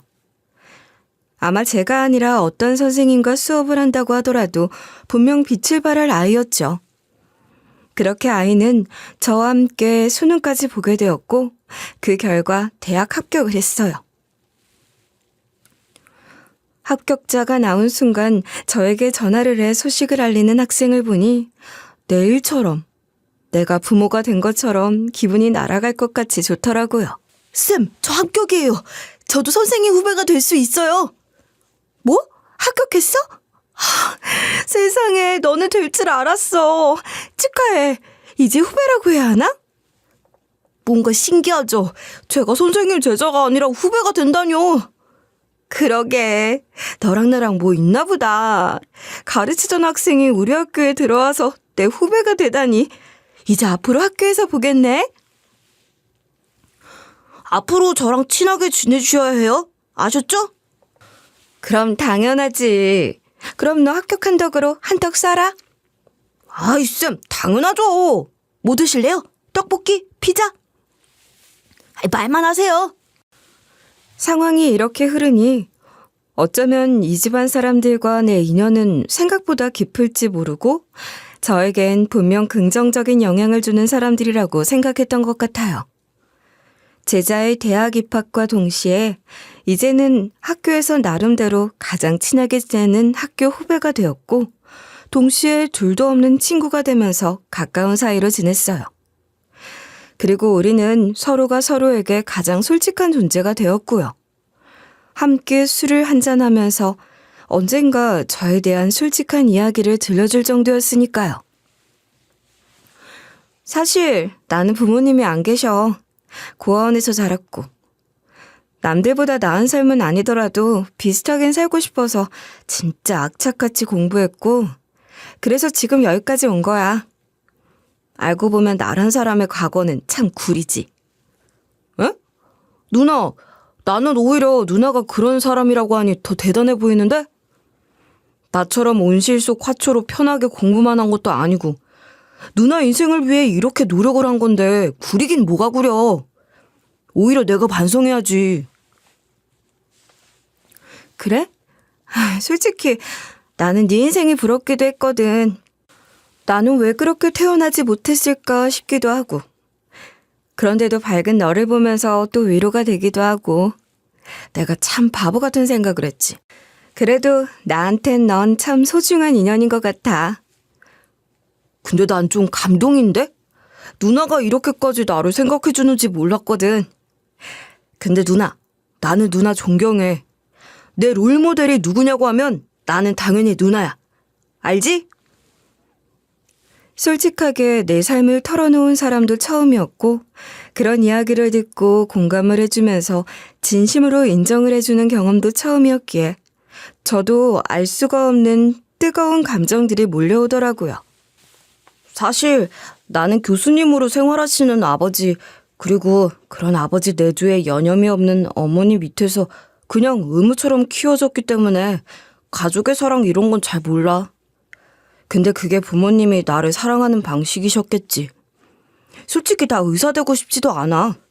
근데 그냥 그래야 한다고 하니까 또 누나가 있으니 여기까지 왔지. 너는 마냥 행복하게 지내는 줄로만 알았는데 이런 속사정이 있고 나름의 상처가 있다는 건 전혀 몰랐어.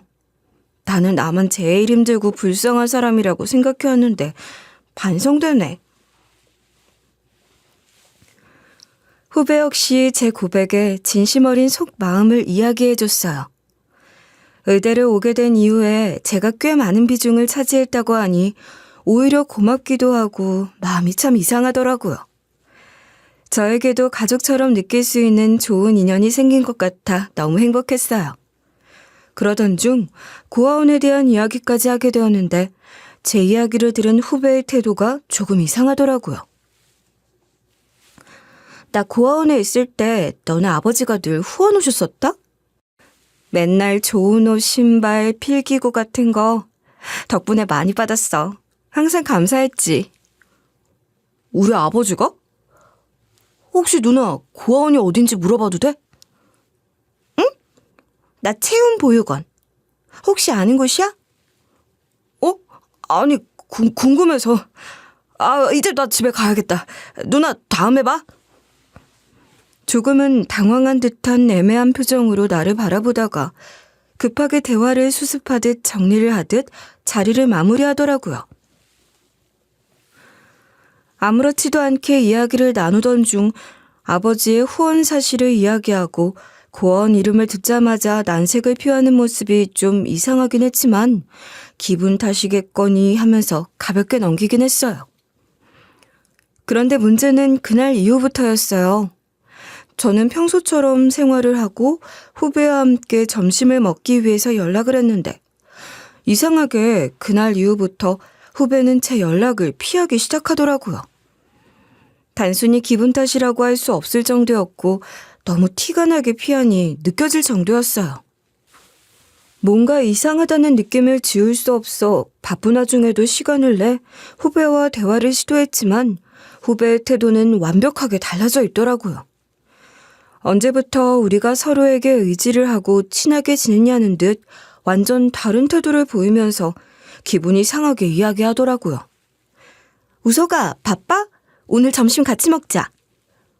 누나, 내가 맨날 누나랑 점심 같이 먹으려고 대기하는 사람이야? 나 바빠. 혼자서 먹어. 그리고 앞으론 이렇게 시덥지 않은 일로 찾지 말아줘. 우리가 그럴 사이야? 뭐? 야, 너 갑자기 왜 그래? 내가 뭐 실수한 거 있어? 아님 나한테 기분 나쁜 거 있어? 우리가 무슨 사이라고 내가 누나한테 기분이 나쁘고 실수를 해. 누나 참 이상하다. 야, 너 어떻게 말을 그렇게 하냐? 내가 틀린 말 했어? 나 지금 바빠. 그리고 누나도 이제 본과 시작이면 바쁘지 않아? 한가해보이네. 안 급한가 봐? 야, 너 말 다 했어? 그래, 내가 사람을 잘못 봤나 보네. 불편하면 미안하다. 앞으론 그럴 일 없을 거야. 그래, 이제라도 눈치챘으면 다행이고. 나는 어디까지나 누나한테 돈을 주고 배운 학생이고, 누나는 나한테 돈 받고 지식을 팔았던 사람이잖아. 우린 급이 다르지. 그러니까 다시는 연락하지 마. 너 끝까지 말을 그렇게 해야겠어? 내가 정말 사람 잘못 본 것 같다. 나도 앞으로 너한테 연락할 일 없어. 잘 지내. 후배의 완전히 달라진 태도로 이미 사람들에게 늘 실망을 하는 것이 일상이었던 저는 빠르게 후배와의 관계도 정리를 했어요. 제 삶에 그런 사람이 있을 리 없는데 제가 바보 같았죠.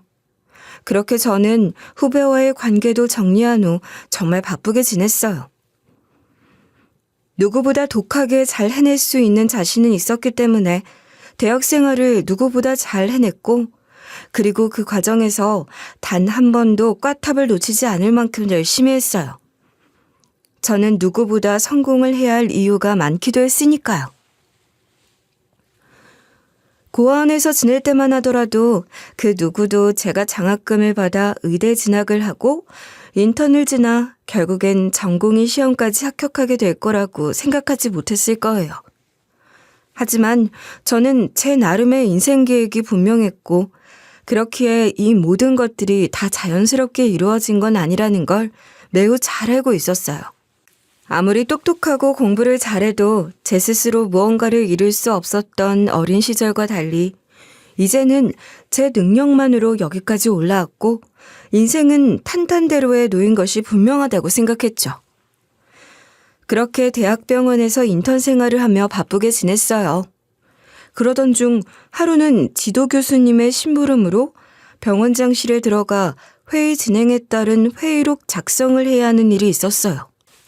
사실 일개 인턴인 제가 병원장님실을 들어가게 될 기회가 전혀 흔하지 않았기 때문에 신기한 마음으로 병원장실에 들어가 회의를 진행하시는 교수님들을 보면서 이것저것 구경을 하고 있었죠.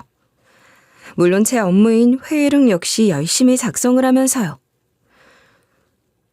병원장님실은 생각보다 넓었고 아늑하더라고요. 저도 언젠간 열심히 공부를 하고 교수까지 된 이후에 이런 방에서 멋지게 살고 싶다는 생각을 하면서 여기저기를 둘러봤어요.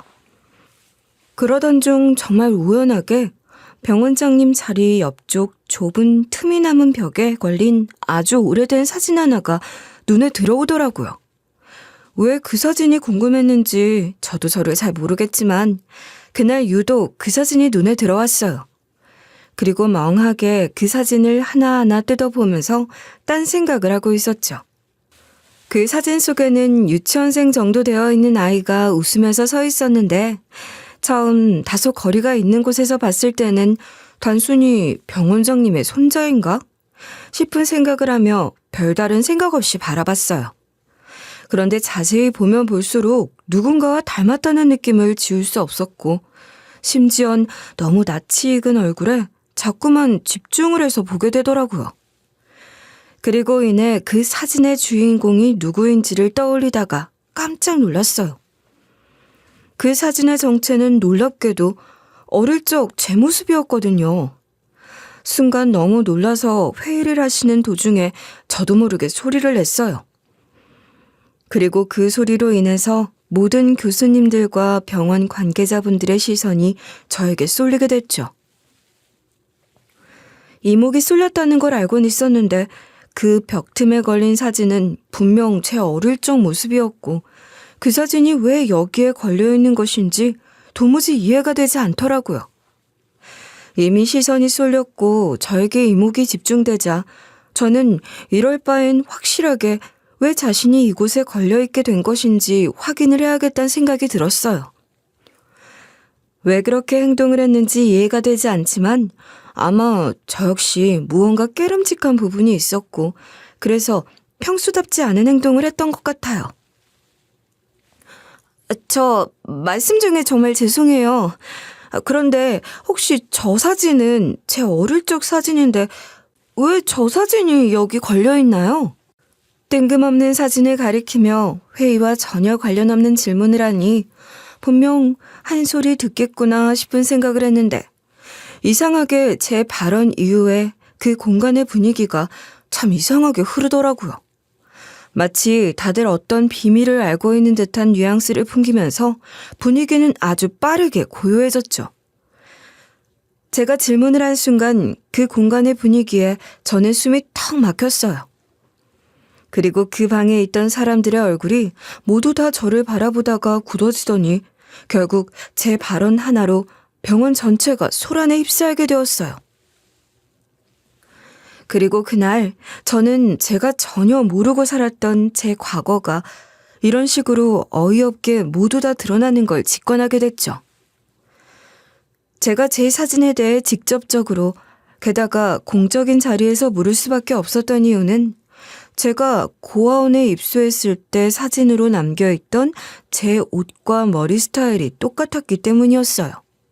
그리고 무엇보다 입소를 하던 당시 기록을 위해 찍은 사진에 옷차림새를 한 제 사진이 뜬금없이 왜 병원장님 방에 걸려있는 것인지 도무지 이해가 되지 않았기도 했거든요.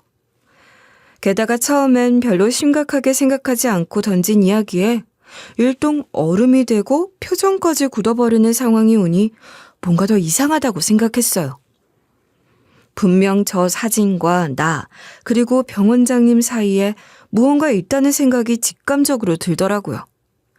그래서 저는 다시 한번 그 사진의 출처에 대해서 물었어요. 다들 표정이 왜 그러세요?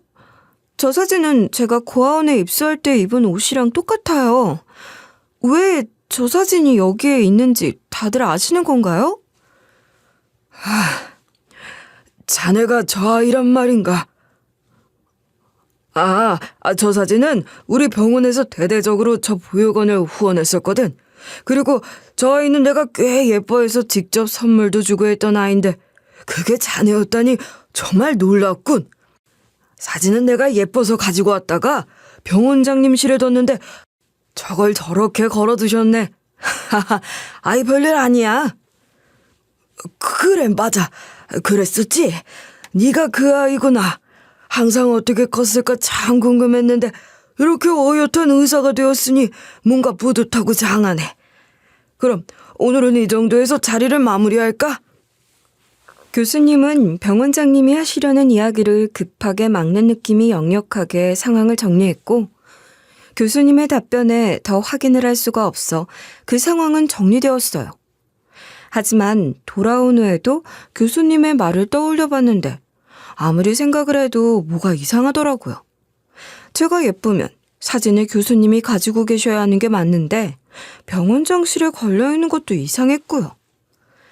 며칠 정도를 계속 생각하고 또 생각해 보면서 저는 그냥 넘어갈 사안이 아니라는 걸 직감적으로 느꼈어요.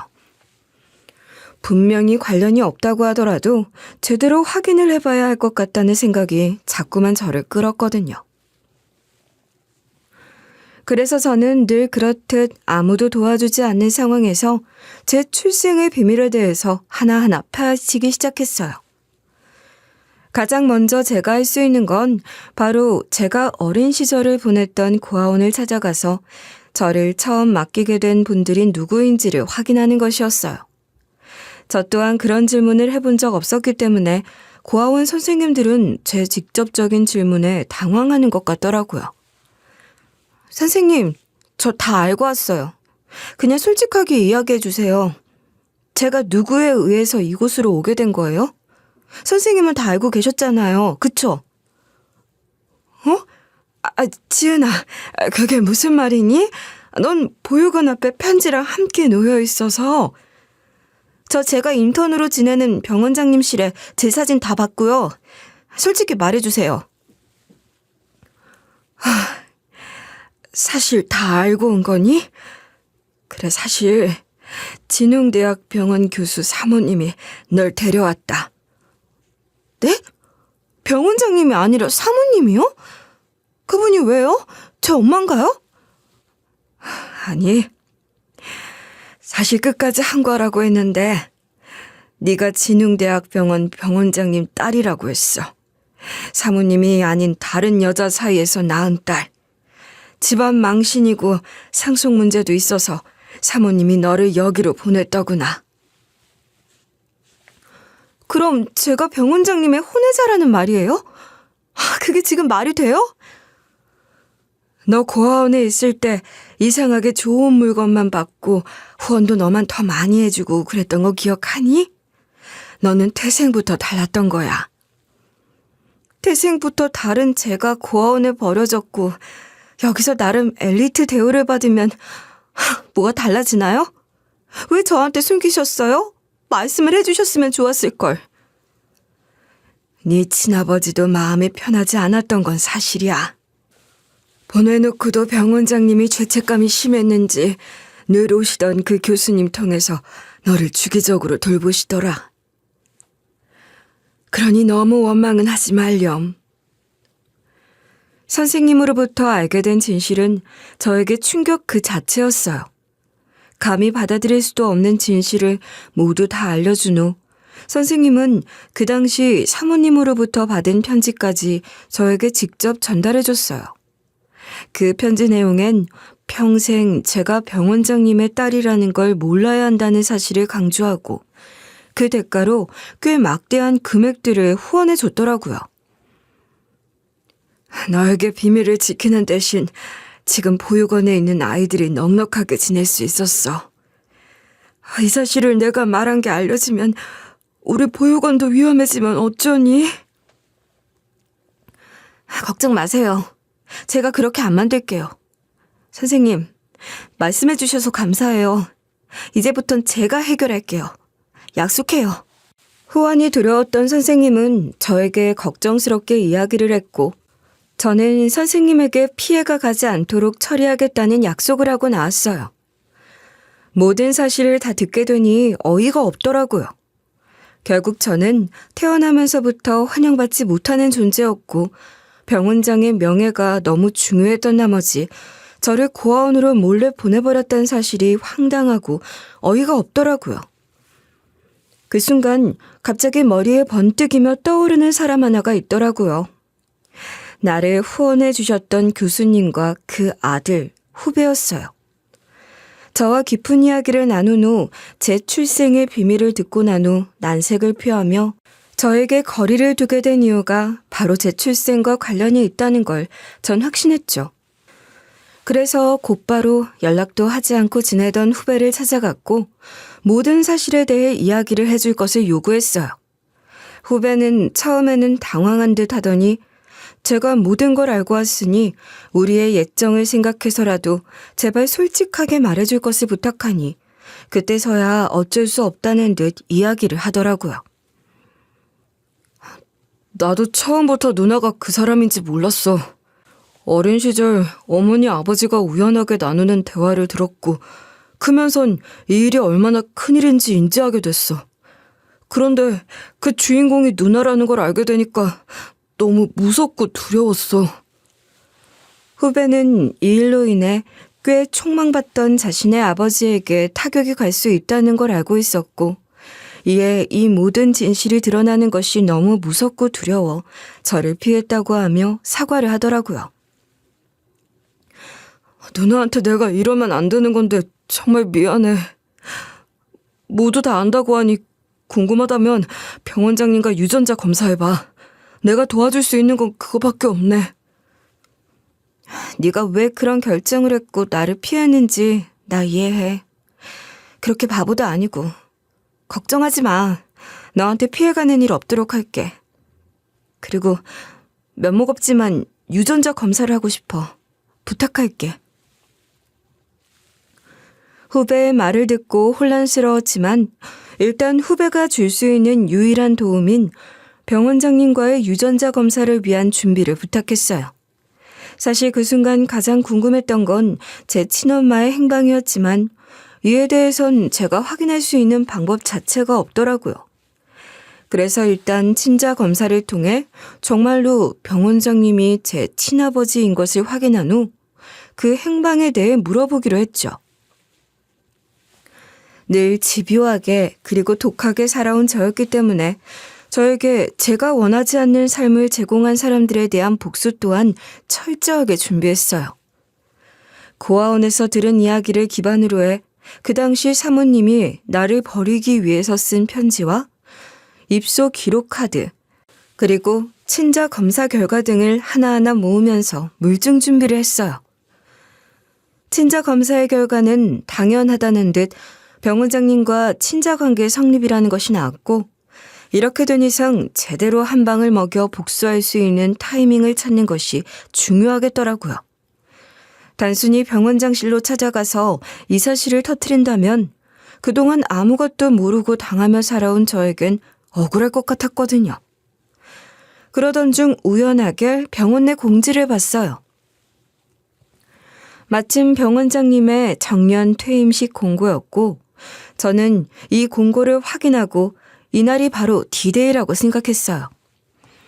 이제는 하늘이 저를 도와주려고 작정을 한 건지 상황은 기가 막히게 딱딱 들어맞더라고요. 저는 이 부부의 파렴치한 모습과 도덕성이 없는 모습을 밝히기 위해서 밤잠도 새워가면서 복수 준비를 했어요. D-Day를 결정하고 하루하루를 보내는 상황에서 얼마 남지 않은 정년 퇴임식이 너무 느리게 오는 기분이더라고요. 그리고 드디어 그날 행사가 시작되었어요. 병 원장님의 퇴임식이니 그동안 노고와 업적에 대한 감사를 표하는 행사가 진행되었고, 그러한 행사 중 하나로 그동안 업적에 대한 부분과 감사함을 표현하는 영상을 만들어 띄우기로 했는데 그 영상 제작을 제가 맡았어요. 그리고 저는 그 영상을 이용해서 복수를 하기로 마음먹었죠. 처음엔 감사의 말씀과 함께 병 원장님의 업적을 나열하는 영상을 띄웠고 그 영상을 본 참석자들 모두 다 즐거운 마음으로 박수를 치며 영상에 집중했어요. 그리고 영상이 시작한 지 3분이 지난 시점에 갑작스럽게 스크린이 바뀌게 되면서 이제부터 본격적인 폭로가 시작되었죠. 정말 열심히 준비한 영상이라서 모두가 다 함께 봤으면 했는데 타이밍을 참 잘 잡은 것 같더라고요. 처음 시작을 할 때 저는 보잘것없는 저를 이렇게 의사라는 자리까지 올 수 있게 남모르게 도움을 해주신 분에 대한 영상을 만들었습니다. 라고 소개했고 이 말로 인해서 이목은 더욱더 집중되었어요. 그리고 그때부터 제가 몰랐고 병 원장님과 병 원장님 사모님이 죽을 때까지 숨기고자 했던 진실을 모두 다 영상으로 담아 폭로했어요. 여기서 가장 중요한 포인트는 저를 버리고 없던 사람으로 만들려고 했던 사모님을 모두 다 알면서도 자신의 자식인 저를 버린다는 것 자체를 모르는 척 방관했던 병 원장님이란 사실을 함께 강조했어요. 단순히 버렸다는 사실만 폭로한다면 병 원장님만 모르는 척 빠져나갈 수 없도록 하기 위함이었어요. 또한 한낱 인턴인 제가 말도 안 되는 이야기들을 주장한다고 할 것을 대비해서 유전자 검사 분석표, 그리고 고아원 기록과 사모님의 편지까지 모두 다 첨부를 해 더는 빠져나갈 구멍 자체를 만들지 않았어요. 이렇게 대대적으로 저의 출생의 비밀을 폭로하자 병 원장님과 사모님은 당황스러움을 감추지 못했고 지역신문 기자들 역시 정년 퇴임식 취재를 위해 참석을 했던 상황에서 엄청난 건수를 잡았다는 듯이 플래시를 터뜨리며 취재를 하기 시작했어요.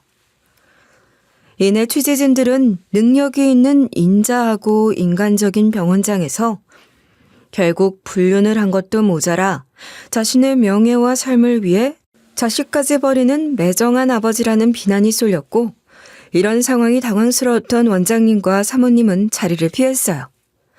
그리고 이내 얼마 지나지 않아 아무도 모르게 누군가 나를 찾아왔고 저는 그 사람이 병 원장님과 사모님이라는 사실을 당연히 알 수 있었어요.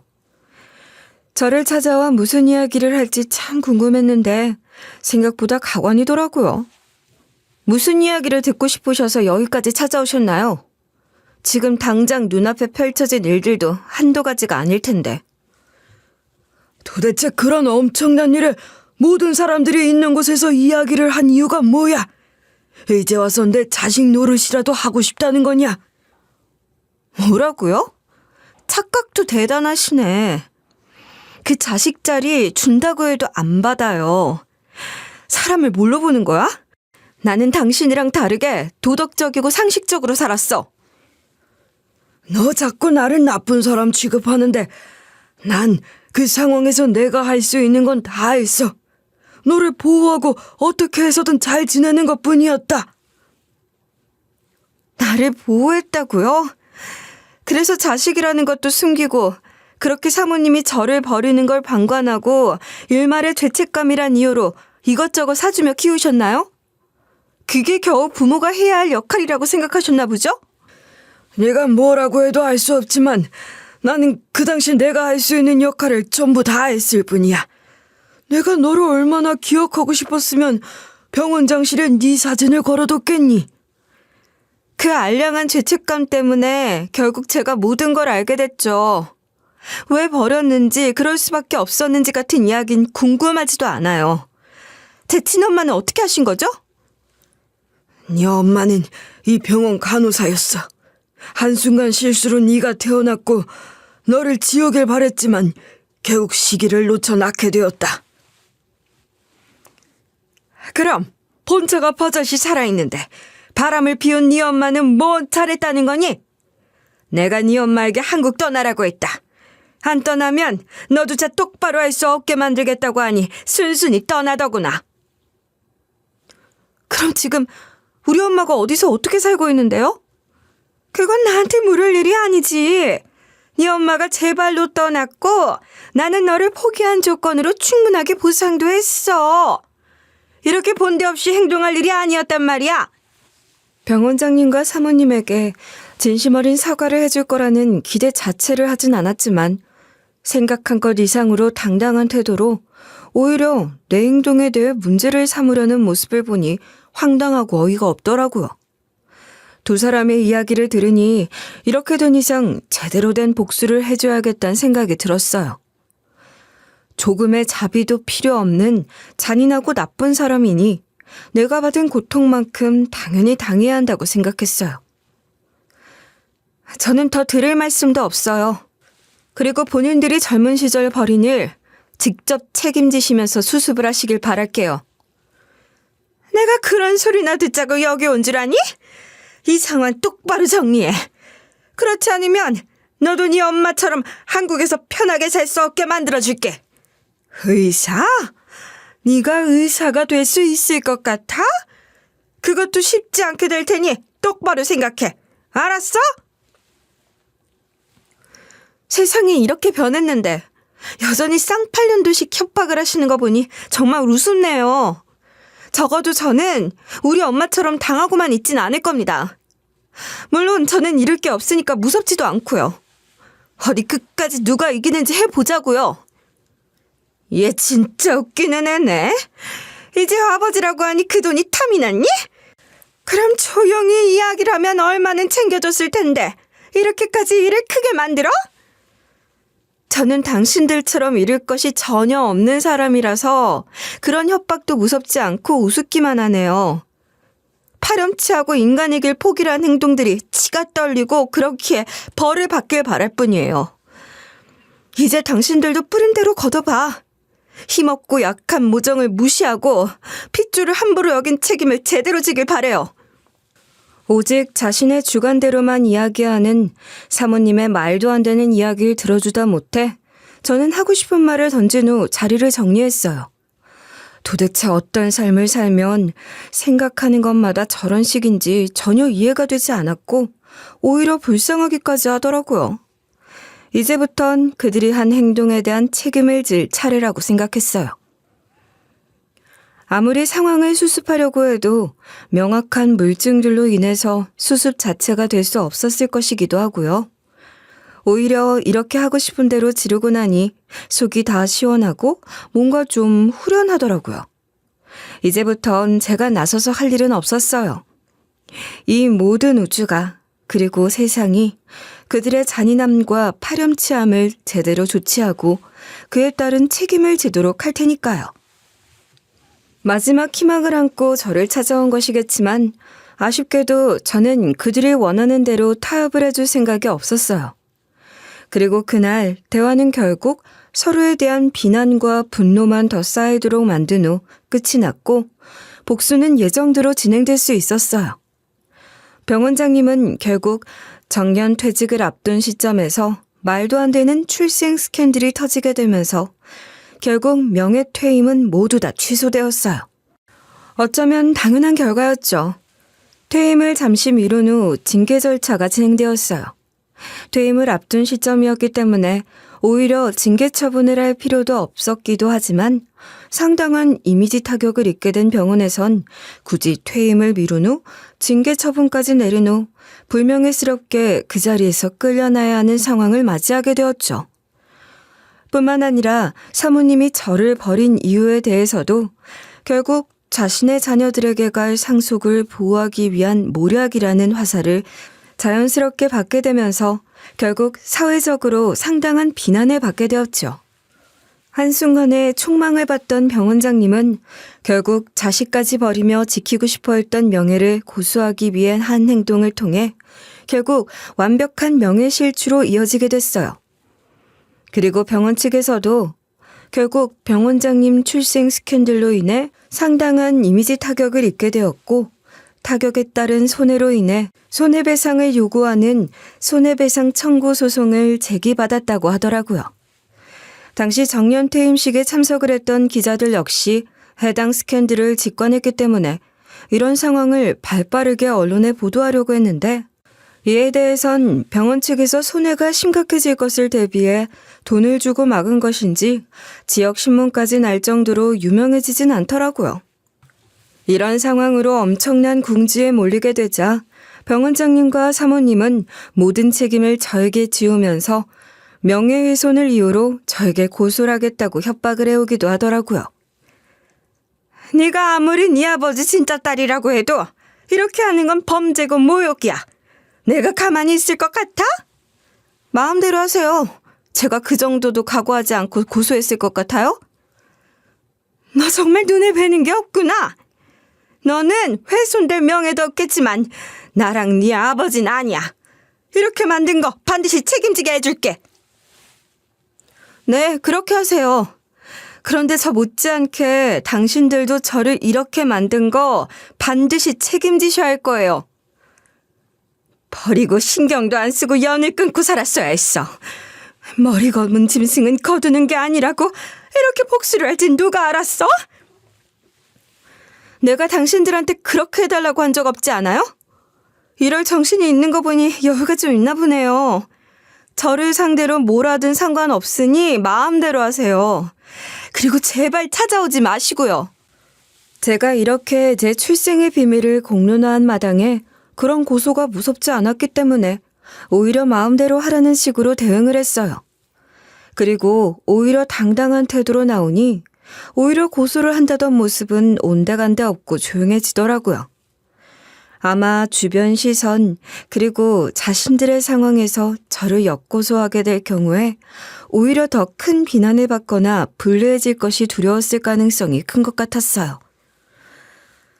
덕분에 다행인지 불행인지 전과 기록은 없이 잘 지내고 있어요. 병원에선 이 일로 인해 이미지 회복을 하고자 저에게 계속해서 근무를 할 것을 제안했지만 저는 오만정이 다 떨어진 이곳에서 더는 근무를 하고 싶지 않더라고요. 그래서 인턴 생활이 모두 다 정리가 된 후에 다른 곳으로 병원을 옮기게 되었어요. 제 입으로 이런 말까지 하긴 좀 부끄럽긴 하지만 저는 대학 시절부터 늘 공부를 잘하는 우등생이었고 그렇게 미래를 촉망받는 학생이었기 때문에 제가 이 병원을 그만둔다고 해서 갈 곳이 전혀 없는 건 절대 아니었거든요. 무엇보다 어딜 가든 제 역량으로 제대로 된 능력치를 발휘할 수 있다고 자신했거든요. 그러니 병원 내에서 큰 이슈가 될 수 있는 일을 벌였는지도 모르고요. 또 한 가지 이야기하자면 후배와의 관계는 다시 회복을 하게 되었다는 점이에요. 그 당시엔 자신의 아버지에게 불똥이 튀고 아들인 자신이 그 상황을 만들게 되는 것이 두려웠던 마음에 저에게 차갑게 대하며 사이가 소원해졌던 건 사실이지만 그런 부분들을 모두 고려해 오직 병원장님과 사모님 그리고 저 사이의 문제로 해결을 했고 그 사실을 알게 된 후배는 다시 저를 찾아와 진심으로 사과를 했어요. 그 마음을 전혀 모르는 건 아니었기 때문에 후배가 용기를 내 저에게 제 출생의 비밀을 언질해 준 것에 대해 고마움을 느꼈기도 하고요. 제 고향이기도 한 고아원에 대한 보호 또한 잊지 않고 했어요. 제 인생에선 한 번도 느껴보지 못한 부모 자식 간의 사랑이나 믿음으로 인해 저를 외면해야 했던 후배의 마음을 전혀 모르는 건 아니었기 때문에 충분히 이해하기도 했고요. 물론 그 이후에 병원장님과 사모님은 꾸준하게 저에게 연락을 해오면서 상황 정리를 요구하기도 하고 이미 모든 것들이 다 결론이 난 상황에서는 저에게 모든 책임을 물으려는 듯이 화를 내거나 분노를 표출하기도 했어요. 그렇다고 하더라도 당신들이 느끼는 지금의 몰락이 제가 평생을 겪어야 했던 부모 없는 서름과는 견줄 수 없다는 건 당연했기 때문에 저는 제가 한 복수 자체가 아직도 한참 모자르다고 생각했어요. 평생을 부모 없이 살아야 했던, 그래서 더 치열하게 눈치를 보며 삶에 임해야 했던 제 인생을 감히 고아원에서의 물질적 지원으로 모든 걸 다 해결할 수 있다고 생각했던 그들의 태도가 어이가 없기도 했고요. 그 일을 계기로 저는 제 아버지라고 하는 병원장님과의 연락은 모두 끊었어요. 당연한 이야기지만 제 아버지라고 믿고 싶지도 않은 상황이었고요. 그 이후에 어떻게든 친엄마를 찾아보고 싶은 마음에 이곳저곳 알아보고 있는데 생각보다 찾는 것이 쉽지 않더라고요. 그래도 끝까지 포기하지 않고 친엄마의 행방을 찾기 위해 노력할 것이니 언젠가는 친엄마를 만날 수 있다고 믿으면서 지내고 있어요. 아직 나이가 많은 편은 아니지만 참 신기하게도 인생에서 겪어보지 못할 정말 파란만장한 일들을 경험한 것이나 다름이 없다 보니 왠지 삶을 바라보는 자세 자체가 조금은 달라진 것 같은 기분이 들기도 해요. 이렇게 큰 일을 겪게 된 만큼 저는 앞으로도 더욱 강해질 것이고 능력이 있는 사람으로 성장을 해 제 사람들을 지킬 수 있는 그런 사람이 되고 싶고 그렇게 되기 위해서 노력을 하려고 하고 있어요. 제 인생은 평범하진 않지만 그렇다고 특별한 일이 일어날 것이라고는 생각하지도 못하고 지내왔는데 그런 저에게도 이렇게 신기한 일이 생긴 것은 참 놀랍기도 하고 재밌기도 해요. 그 당시 무슨 용기로 그런 결정을 내리고 속 시원한 사이다 같은 복수까지 할 수 있었는지 신기하기도 하고요. 이번 일을 계기로 저는 앞으로도 노력하고 성장하면서 행복한 하루하루를 보낼 수 있도록 노력하고 싶어요.